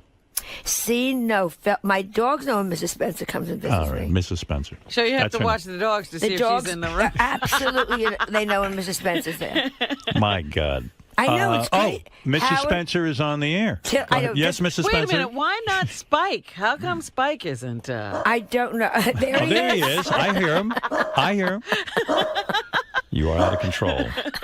Did you get into a fight with Victoria Beckham, Spice Girl? I or- just dislike her so much. Wait, now, she's a fashion plate. She's into her appearance. I Oh. would think you would click with her. She is so. You know how we travel a lot, all of us in this business. Right. And certain people, I always say, "Did you to the limo driver? Did you like so and so? What? Who is the nicest person you had in the car?" And it's always different people. Right. And I don't give a shit what they say. Yeah. Very. Then I was like, "So who didn't you like?" And hers is one of the names that constantly comes up. Posh Spice. Yeah, the one that's married. She's just, you know, when someone gets too much money and thinks it's entitlement, so they're nasty to the people that can't answer back. Have you met this woman, or you I've just never had the. Probably she's so thin, I probably didn't see her. you dislike her because I dislike what I hear about her. You don't She's like. very rude. You've heard bad things. Also, I just want to say something that we should mention, which I think is a triumph for you. I thought you were one of the best things on the E! Network when you and Melissa worked together Yes. there. Joan is returning as the host of the E! Fashion Police. Now, how did this come You're about? kidding. You were fired by them? No, we quit. Everyone forgets. We Right, quit. They that's wouldn't right. give us any money. They had Right. no money. Right. And then they gave Ryan Seacrest $20 million. Right, so right. I Somehow don't- they found some money. Yeah, I don't forget that. Yeah. But anyhow, You're not fucking Ted Harbert, are you? Is that how you got this? No. Okay, all right, go ahead. Yes. God knows because he saw. He saw this guy die. Right. No one wants to date you now. No one wants to date me It's now. unlucky. But go ahead. How did you end up back on So E! they called up and they said, "Would you like to do the Fashion Police, which is the day after the Oscars?" So it's not the red carpet. Thank God. Yeah. Right. So now and they said you can tell the truth. You don't just stand there and say to poor Meryl Streep, "Don't you look wonderful?" And then you think to yourself, oh, my God. The reason your show is terrific on there, because I always watch it, is not because whether you're into fashion or not, because you told the truth. You told the truth. For example, you said Edie Falco, for example, the woman who was on The Sopranos, you said her outfit is horrible. It's what everyone was thinking. And yet she got very angry with you. You're going to create a lot of enemies, aren't you? Yeah, you create a lot of... But my job isn't... My job on Fashion Police is to report what they're looking like. Because that's what makes it interesting. That's what's That's the why truth. Simon Cowell works on American Idol, and these other people are boring. You're telling the truth. Like, I'm looking at you now. You're very well put together today. You got a green leather jacket. You look good. So you have a sense of style, and you're going to be honest and say, boy, I watched the Academy Awards, and this woman looks like a bus hitter. Right, exactly. Or this woman looks like going... like she was reading Vogue upside down. Right. And also, you're on a bit of a roll. Not only did you get hired back by E! Yeah. And Melissa's producing the show, which is interesting. Melissa won't be on it. She doesn't want to be on it. She wants to produce this one. Because she has her own production company. You don't want to work with her anymore, do you? Oh, I love working with her. Rather work with her than anybody. So didn't you say to her, I want you on the Fashion Yeah, and she Police? said, I don't want to do it. I want to produce this one. We have a reality show coming on. Melissa drags you down. That's what you're telling. Yeah. That's what you're telling people we have privately. A reality show. What is this reality show? It's called Mother Knows Best. Uh-huh. And it's, which is true. I'm living in Melissa's house while I'm working out there. Oh, that's great. Sounds like a lot of fun. At least Mrs. Spencer won't be there. It'd be great if Mrs. Spencer showed up. She gets along with Mrs. Spencer. Right. Would you have Mrs. Spencer on the Fashion Police? Will she talk about what outfit she likes? Very gossamer. What will you do? So you will do the reality show, and also your other TV show has been renewed. How'd you get so rich? You're like a mogul. Good. Do any of these shows pay you? No. Nothing. Nothing. Is E! paying you some money now? Nothing. Nothing. Like, Ryan Seacrest got it all. Is it negligible money? Seriously? Seriously, it's shit money. It's shit money. So where are you making the money? In the stand-up? The concerts. And the jewelry and this and stuff? Thank God for the jewelry. Thank God for the concerts. All right. Thank God you don't have to... Because she's got a huge overhead. Yeah, but I love the work, Howard. Right. Love the work. Well, you were asking me if he was going to retire. Why don't you talk to him about this? Don't you dare. We have to talk off privately. What do you mean? Who wants to talk privately? I'm not coming over there. Don't you ever... You said with Mrs. Spencer. Mrs. Spencer, have a cup of tea. Don't you dare retire. Why and not? Do what? Listen to me. You love what you do. I'm not like you. I don't love what I do. It's torture for me. And I got to tell you something. I love sitting at home, hanging out. I like to play chess. I like to watch movies. I like to do these kinds of fun things. I don't need this. There's a big headache. Wait. You love to do those things because when you do them, they're wonderful to do. They're like dessert. And listen, if I get bored in 2 years, I'll approach someone and say, listen, I need to come back. I can't function without work. I'm going to tell you one name, Jack Parr. They can't come back. Jack Parr was moronic. Jack Parr finally got a show. He worked at it for a year or two and he left. That was too soon. I've done this for 30 years. And you're wonderful. I'm begging you. Don't do it. Deborah Norville wanted to quit. I said, you hold on to the ladder. When they cut off your hands, you link it around with your elbows. When that's gone, it's like Monty Python. Hold on with your teeth. I don't mean this disrespectfully, but I don't get bored. I don't have to talk to ghosts in my house. You understand what I'm saying? And I mean that. Now, by the way, I want to advise you. I know you're trying to sell your apartment. Don't go around telling people there's a ghost in there. That would keep me away from buying it. Yeah. Understand what I'm saying? You know who came to look at my apartment? Who? Valentino. Valentino. Talks and has the dog with him. A little stupid dog. Right. And he's, black from the suntan. Like that horrible Florida big dog. And he's going like, kitchen, bathroom. And he didn't buy your apartment? Nah. Kitchen. You got a beautiful apartment. Now, Robin was recently at your apartment. Yes, she was. What was the occasion? It was some book or something? I don't know, but some things are missing. Yeah, they are. What? They had hidden everything. They didn't trust this crowd It's an antiques. at all. It's filled with antiques. I remember that. Nothing was there, Howard. They had moved everything out. Is that true? Yes. No. It was a cocktail party. There wasn't a stick of furniture or a knick-knack I just want to know, was there any food there? Yes, they had past hors d'oeuvres, lots of, champagne was flowing. Your wife would have understood what I served that time. I went to the worst party at Joan's house. The chicest hors d'oeuvres you've ever It was a good cause. Joan was hosting a party. She had there a woman who was dying of AIDS. It was actually very sad, but there were a lot of celebrities there. And she comes out, no food. You're drinking. They and hid the food. It was behind one of those fake doors. They had a little sandwich with the bread cut off, the ends cut off. And I'm like, what is this? Oh, this is what the goyim do. I go, I'm not going Goyim. Watercress sandwich, she said. Yeah. Joan thought she was going to be Goyim. Speaking of Jews, I'm on a new reality show with rabbis, America's Top Moil. Look at you. And it's all happening for you. It's all good. It's all good. Yeah. All good. You're on fire. Thank God. Yeah, and you look good. So, listen. Are we having anything done? Is it time for anything? Yeah, what's next? Barbara Walters asked me that. As soon as it's time, I don't know, my plastic surgeon died. Is that right? You outlived your plastic surgeon? My plastic surgeon. The one guy left who could do something for you. Oh, my goodness. Is it true you're now painting in your free time? I always paint, yeah. I didn't know Remember she went with the Prince and Camilla, and they were painting? that. Can you paint? Are you any good? Howard, in 12 years of painting, not one friend has asked for a picture. I don't want one. No, and I'll take them into my studio, in Connecticut, and it's all filled with my paintings. Nobody says, can I have that? It's funny. I've had friends give me paintings, and what I do is I have a room in my house, I keep them in, and when they come, I hang them up on the wall.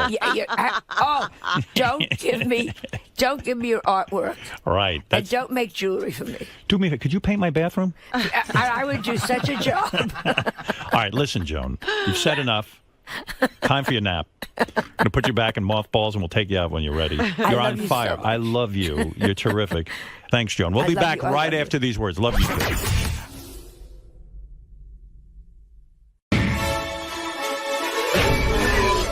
This is a Howard TV original production. Here's what you have to look forward to on this episode of The Bonus Show. Scott the engineer's new intern Pete earns a nickname. Motherfuckers! Benji opens up about his herpes. There's good news and there's bad news. Richard rocks out with his cock out. You gotta look, Gary. That's the other one. This Howard TV tries to read. What do you think of Howard TV? We want to know. And Jason gets all worked up over Lisa G. Maybe they just need to get someone younger and more aggressive on the red carpet.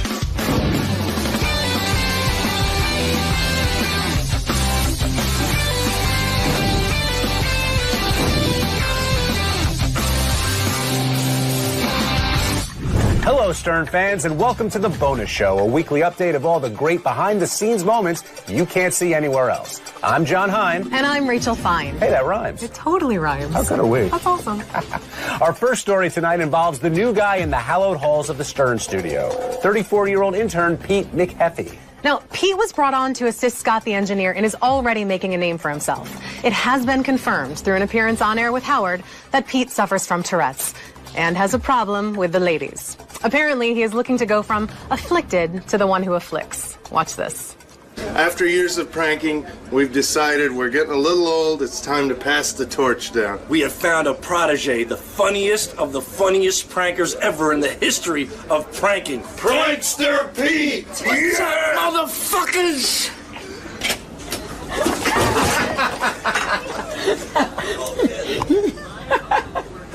You asshole, isn't you? The fuck are you laughing at? Who told you to do that? I don't know what the fuck's going on. Who the fuck told you to do that? You old dipshit. They told you to do that. And you did it. You gotta fucking pick it up, man. Grouchy, You might as well pack your bags now, then, if you don't fucking pick it up. Kick his ass, Pete! He's getting Pete! I ain't fucking cleaning it up. I'll tell you that right now. Ronnie, what do you think of Pete's little prank? Dude, I was pissed. If I didn't piss, I would have pissed. If I didn't piss, I would have pissed in my pants. What the fuck's your problem, dude? You're on fucking fire today. Exactly. I mean, look at you. You can't stop. I don't know. What's going on with you, man? And that, my friends, is how a prankster is born. Good for you, Pete. Yet another person on the staff to harass poor Ronnie. You know what? If you have Tourette's, this is the right place to be. And we can't have enough people harassing poor Ronnie. So true. And speaking of harassing poor Ronnie...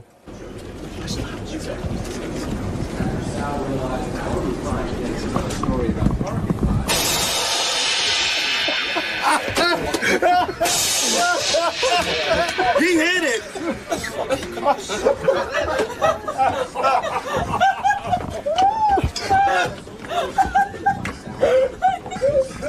All right, man? Fuck out of here.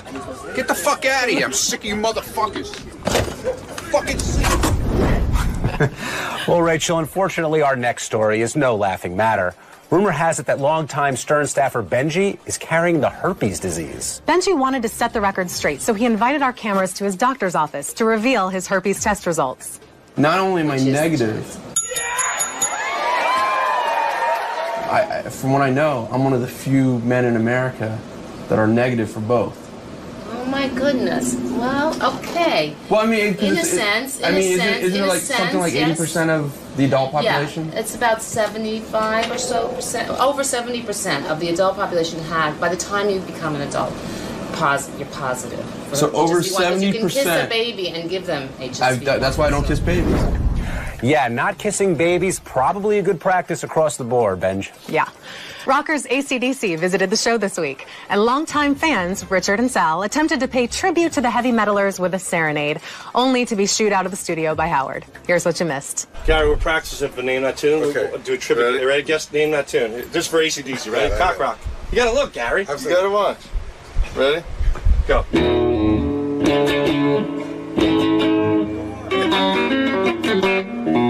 All right. Can we go play for AC/DC? Wait, Rich, take off all your clothes. Take them all off. No? Everybody will. You being passive? No. Bring it back inside now. I carried it out. Wow, I can't believe he taped that pic to his prick. Yeah, well, I guess playing the drums with his penis would have been a bit obvious. It would have been just as ugly, too. And disgusting, yes. You don't want to look at that. I don't ever want to. No, it's gross. Part of the requirements to be Miss Howard TV, along with looking good in a bikini, is the ability to read. This Miss Howard TV passed on the looks, but reading was a different story. See for yourself. A frustrated Beetlejuice riffs with Howard about the rigors of staring or starring? Starring. A frustrated Beetlejuice riffs with Howard about the rigors of starring. A frustrated Beetlejuice riffs with Howard about the rigors of starring. And finally, we have Tracy and Ann evaluated. Howard in a diverse or diverse? Diverse. Either or, yeah. Whatever you diverse? Either diverse or diverse. Diverse. So Howard and a diverse or Right. diverse? What do you think of Howard TV? We want to know. Tell me all your dirty little ideas. Okay, just one more time and just say it's you're saying ideas. Ideas? Yeah. ID? Ideas. Ideas. Yeah. Ideas? It's a New York thing, sorry. Ideas? Ideas. Ideas? Yeah. Ideas. Wow, she had lots of ideas for making that segment work. It was really embarrassing for women everywhere. It was embarrassing for men everywhere, Rachel. Yeah, it was frightening. Now, Ronnie is known for many things, like being short, old, and, of course, most famously, losing his temper. Here he is on the wrap-up show, being all three. Ronnie, before you were here, we were talking about your reaction as compared to Benji's reaction this morning. And the way you reacted to, I guess, were you upset by being the shortest member on staff, or was it what Sal was doing to you? What are you talking about, the shortest member on staff? I'm talking about what happened on the show. Fucking Shuli's shorter than me. Didn't you hear? Where's your hearing? I did, but I thought you were taking off your shoes. Shuli was taking off his shoes. And he was shorter than me, okay? You can always count on a very calm Ronnie whenever he's on the wrap-up show.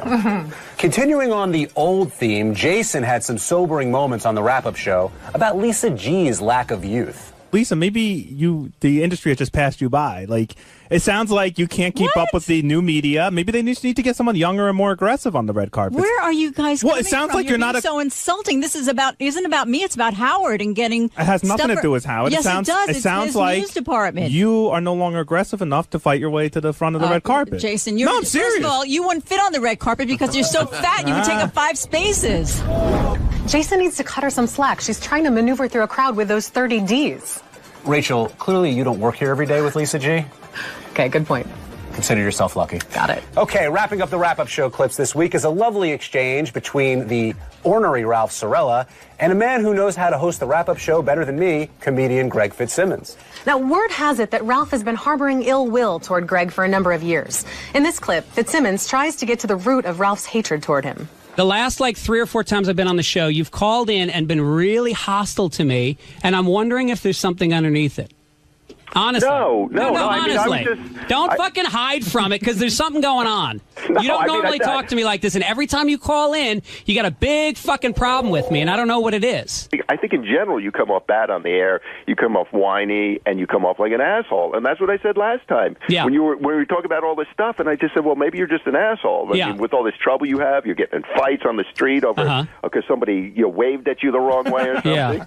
And you were just talking about this autograph thing, and I think you're way off. You're insulting this caller who is a subscriber who pays money, and you're putting that woman down. I just think you're being an asshole. So you're the police of decorum on the Sirius network. I'm the Howard really judge. shouldn't. We shouldn't. Let's not respect Howard and Baba Booey's decisions on who should be on the show. Let's listen to the fucking dresser, the Ramon clone, who calls in because he sits naked in his fucking bed all day with nothing to do.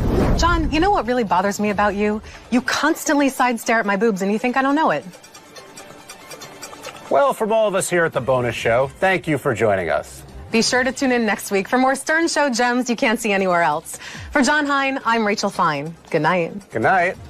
Maybe I wouldn't side stare if you didn't wear such revealing stuff. Enough with the wardrobe, John. Okay, one free look. Go. One free look? One. Go. I'm this not is looking. it. You get one and we're done. I'm a pro, Rachel. I don't need that. Sure. Thank you. Great. People say what it's like working next to Benji, and I say, you know what? He's my friend. Till the end. I don't care if he's late. I don't care if he can't get a date. And I don't care if next to Giuliani he wanted to masturbate. Because he's my friend. I like Benji. It's not popular around here, but I like Benji. He's my friend till the end. And I work next to him and a guy named Fred. And people say, what's it like? And I say, I love it. Because Benji looks like a fat version of John Lovitz.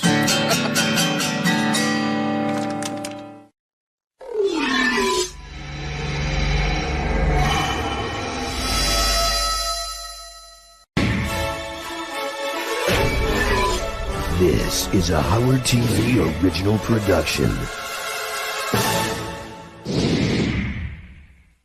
Here's what you have to look forward to on this episode of The Bonus Show. Gilbert Gottfried puts the icing on the cake. Artie joins the fashion police. Are you guys shooting a Western? Benji touches grown men inappropriately. And Sal tries to lasso a cockroach. He'll get his leg in the hole.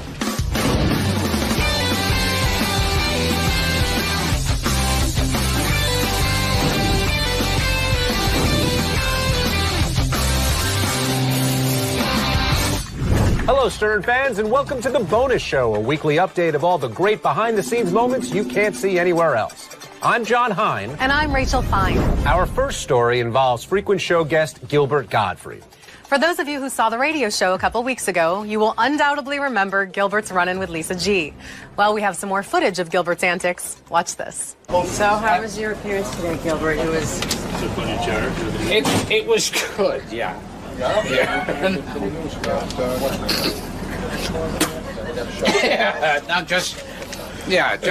I didn't want that one. I don't like the way it tastes. Just wait a sec. Nah. Okay. Yeah. I think I'll take one to go.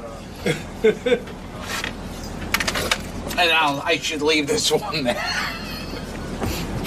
Okay. All right, that's fine. All right.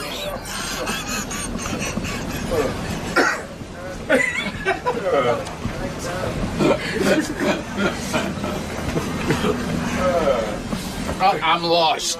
I'm lost. I actually am lost. That was not like part of a bit. I've been up here like a few thousand times, and I still don't know where the rooms are. Class act. Now, Rachel, I understand you have a story about another classy guy. I do indeed, John. His name is Mr. Artie Lang, and in addition to being super funny, he's also apparently a fashion expert. Did the guys at Howard TV, are you guys shooting a Western? Yes. Like, what is going on? See, this is Brokeback Mountain. This is if a you put us together. Oh, it's Brokeback Mountain, all right. These guys are gay. But that's really ugly. At least mine's like fashionable. If you were wearing a shirt, if you were wearing a shirt of David Wright blowing a guy on the 69 Mets, it would be less gay. Why is this gay? Explain what is gay about it. You know what? Compared to your sneakers, that looks like something Steve McQueen would wear. This actually probably is something. What were you, in prison? Yeah, they took my laces away, so I don't hang myself. I think Artie's ready to cover some red carpet events and offer his fashion insights to celebs. That would definitely make things more interesting out there. Hey, what the fuck are you wearing? That's a horrible Artie impression. Just FYI. Sorry. As if you aren't getting enough John Hine right now. Let's show you a few highlights from his wrap-up show. Jason, you had a good time with the mashed potato bar. Oh, my God. First of all, I love mashed potatoes. And I walk in, and I'm wasting time at the cheese and cracker table. And I turn around, and I see this mashed potato thing. My heart almost stopped. I was like, this is the greatest thing ever. I know I already explained it on the air, but real quick again. You get like a giant goblet, and the guy just puts as many scoops of mashed potatoes as you want in there. You had mashed potatoes or sweet potatoes with marshmallows. I chose the mash. And then they had these ladles that were so big, but just big enough to fit inside the top of the cup, and gravy and sour cream and Cheese Whiz and bacon and scallions, and then I just mushed it all up into a soup. I could have drank it. It was delicious. I heard, is this true? Somebody came up to Jason's table at the cocktail hour. They thought it was a buffet station. That's very funny. If Jason's mashed potatoes obsession didn't interest you, maybe this dig he made about the lovely Robin Quivers not having an original thought will. Robin said today she contemplated suicide also? Yes. She's as soon as somebody else says something, she's right there to... Well, she told us... I know, I can't wait till the Robin Cupcake comes out. Yeah.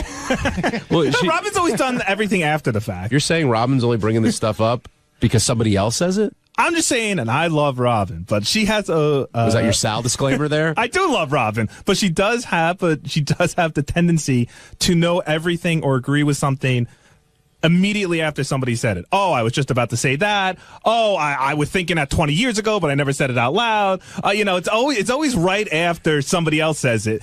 I would just like her to be in front of a story for once, I guess. I don't know that I agree with that completely, but the one place where that did show up a lot that was really funny, Robin stopped doing it after we pointed it out, was for like 6 months in a row on the Mike Walker game, when she had the wrong answer, and then somebody would say the right answer. She goes, "That's what I was going to say." So it's either Julia Roberts or Blake Lively, and I would like to announce that the winners are Howie and Greg. Look at us, pal. There we go, together. Together we can do anything. I don't believe the Blake Lively story where she got up and danced, because I believe that part of it, but I don't believe the part where... The gift basket? The gift basket and the apology. That was going to be my other pick. Robin has tons of original thoughts, so lay off her, all right? Girl power. All right, wrapping up the wrap-up show clips, here are the guys talking to a caller who is determined to find out Howard's cultural DNA. Hey, guys. Howard said this a few times, and it sort of annoys me. Fred is there, and to build on the Kurt Waldheim theme, he's mentioned sending his bar mitzvah tape to the grandfather in Florida, and that his other grandfather was listening very closely.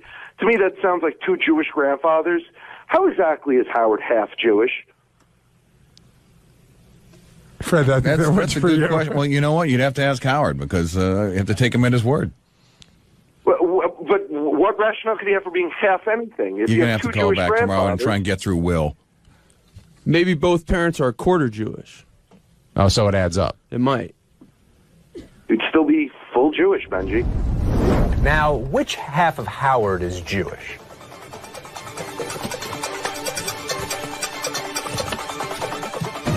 Rachel, do you like it when fat men tickle you? Why? Are you offering? I'm sportily beefy. I was referring to Benji. Check out this clip. I was just telling everybody what a great tickler I am. I love you. I'm very ticklish myself sometimes, and I love tickling and being tickled. So we're going around and we're going to see who I can tickle the best. So here we go.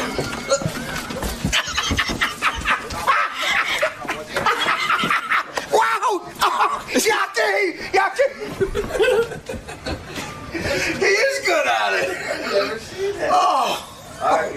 That was so fruity. That was the gayest thing. Who hasn't wanted to hold an enormous comedian in their hands and elicit laughter?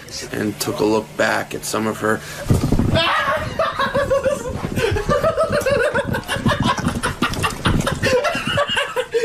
best moments on the show.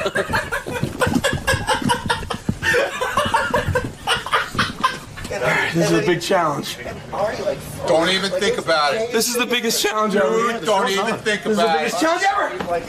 Look at it. He was laughing. You motherfucker. He's laughing. He can't resist.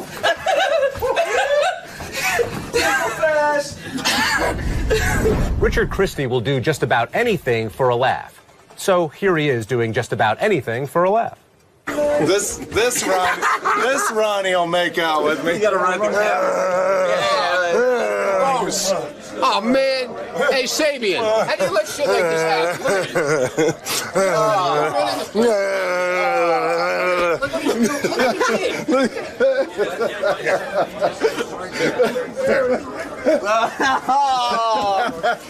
Whoa! It's your Alias. Nice. Real nice. Oh, Oh, yeah. Face. This next clip is gross and mean, and I don't like it. It's because you're a chick and your disdain proves that this clip is indeed a gem. Here's what happens when you put a piece of string, Sal, and a cockroach in the same room. It's prank time. We found a roach and put it under this cup. So what JD is going to do is he's going to hold this string. I'm going to stick the roach onto the string. And then we're going to fuck with people. Ooh, it's nasty. Ugh. Okay. Oh, you! Ah, his leg came off. Okay. See, it's moving too fast. Oh, wait, I know what to do. We got to flip him on his back. Yeah. Okay. There you go. Okay, good. Stop moving. Okay, so here we go. You know what I mean? And like there's tuxedos and there's food and there's flowers and there's people, and that's making them crazy too. I'm sure. Did you meet? There you go. You met them. Oh, I met What is that? It was a roach. Cockroach. Roach. Don't leave me with your fucking bullshit. Believe me, I'll have some. I'll just wear it. Don't have to What the fuck is that? Dude, knock it the fuck off. Hey, you guys, I tell you what. Get that? And this fucker's in on it, dude? How can I direct it? Look, I'm hands off the wheel right now. Not cutting any of this. You just fuck the show up. Oh, and sugar's had some.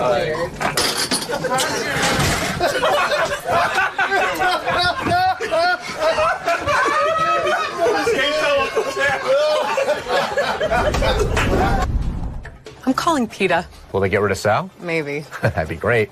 And for all of us here at The Bonus Show, thanks for watching. For Rachel Fine, I'm John Hine, and we'll see you next week. No, not yet. Yeah, I'm gonna file on time.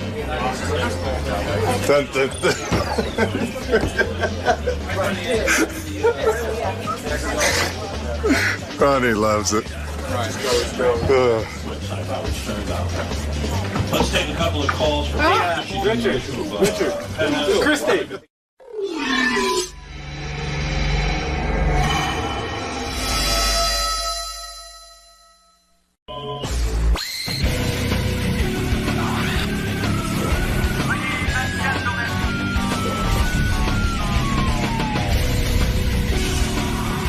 Hey, I'm Harry Shearer. Welcome to Howard TV.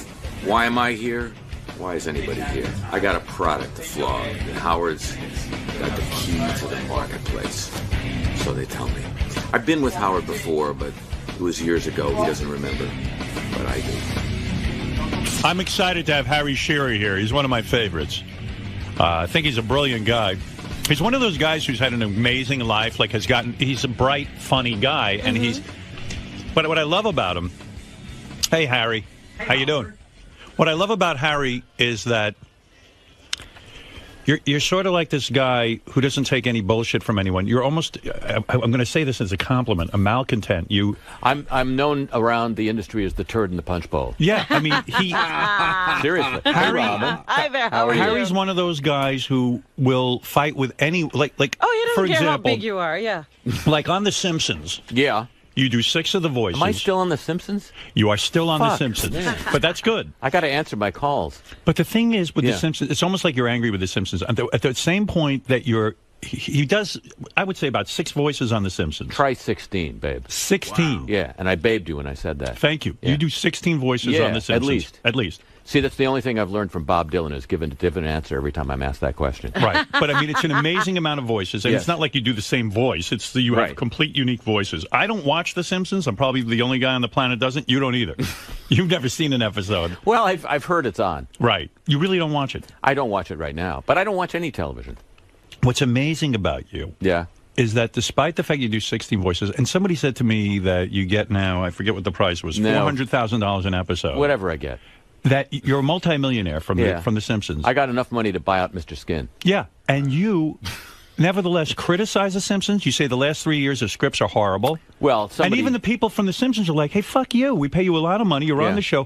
Go complain about everything in the world. Nobody else is noticing, Harry. Shut up. Right. They're angry, but you won't shut up. You will say, I'm not satisfied. Listen, you want the actual fact of what happened there? Yes. How much of this can I tell you?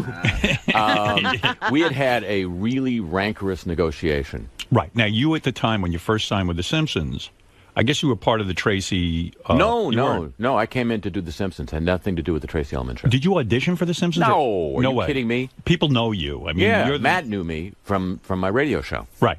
So they brought you in to do a bunch of the They like voices. twisted my arm. They kept calling and saying, "We need you. We need you. We need you." And Finally- you didn't care if you did a cartoon or not. You had no That's idea correct. you would be this successful.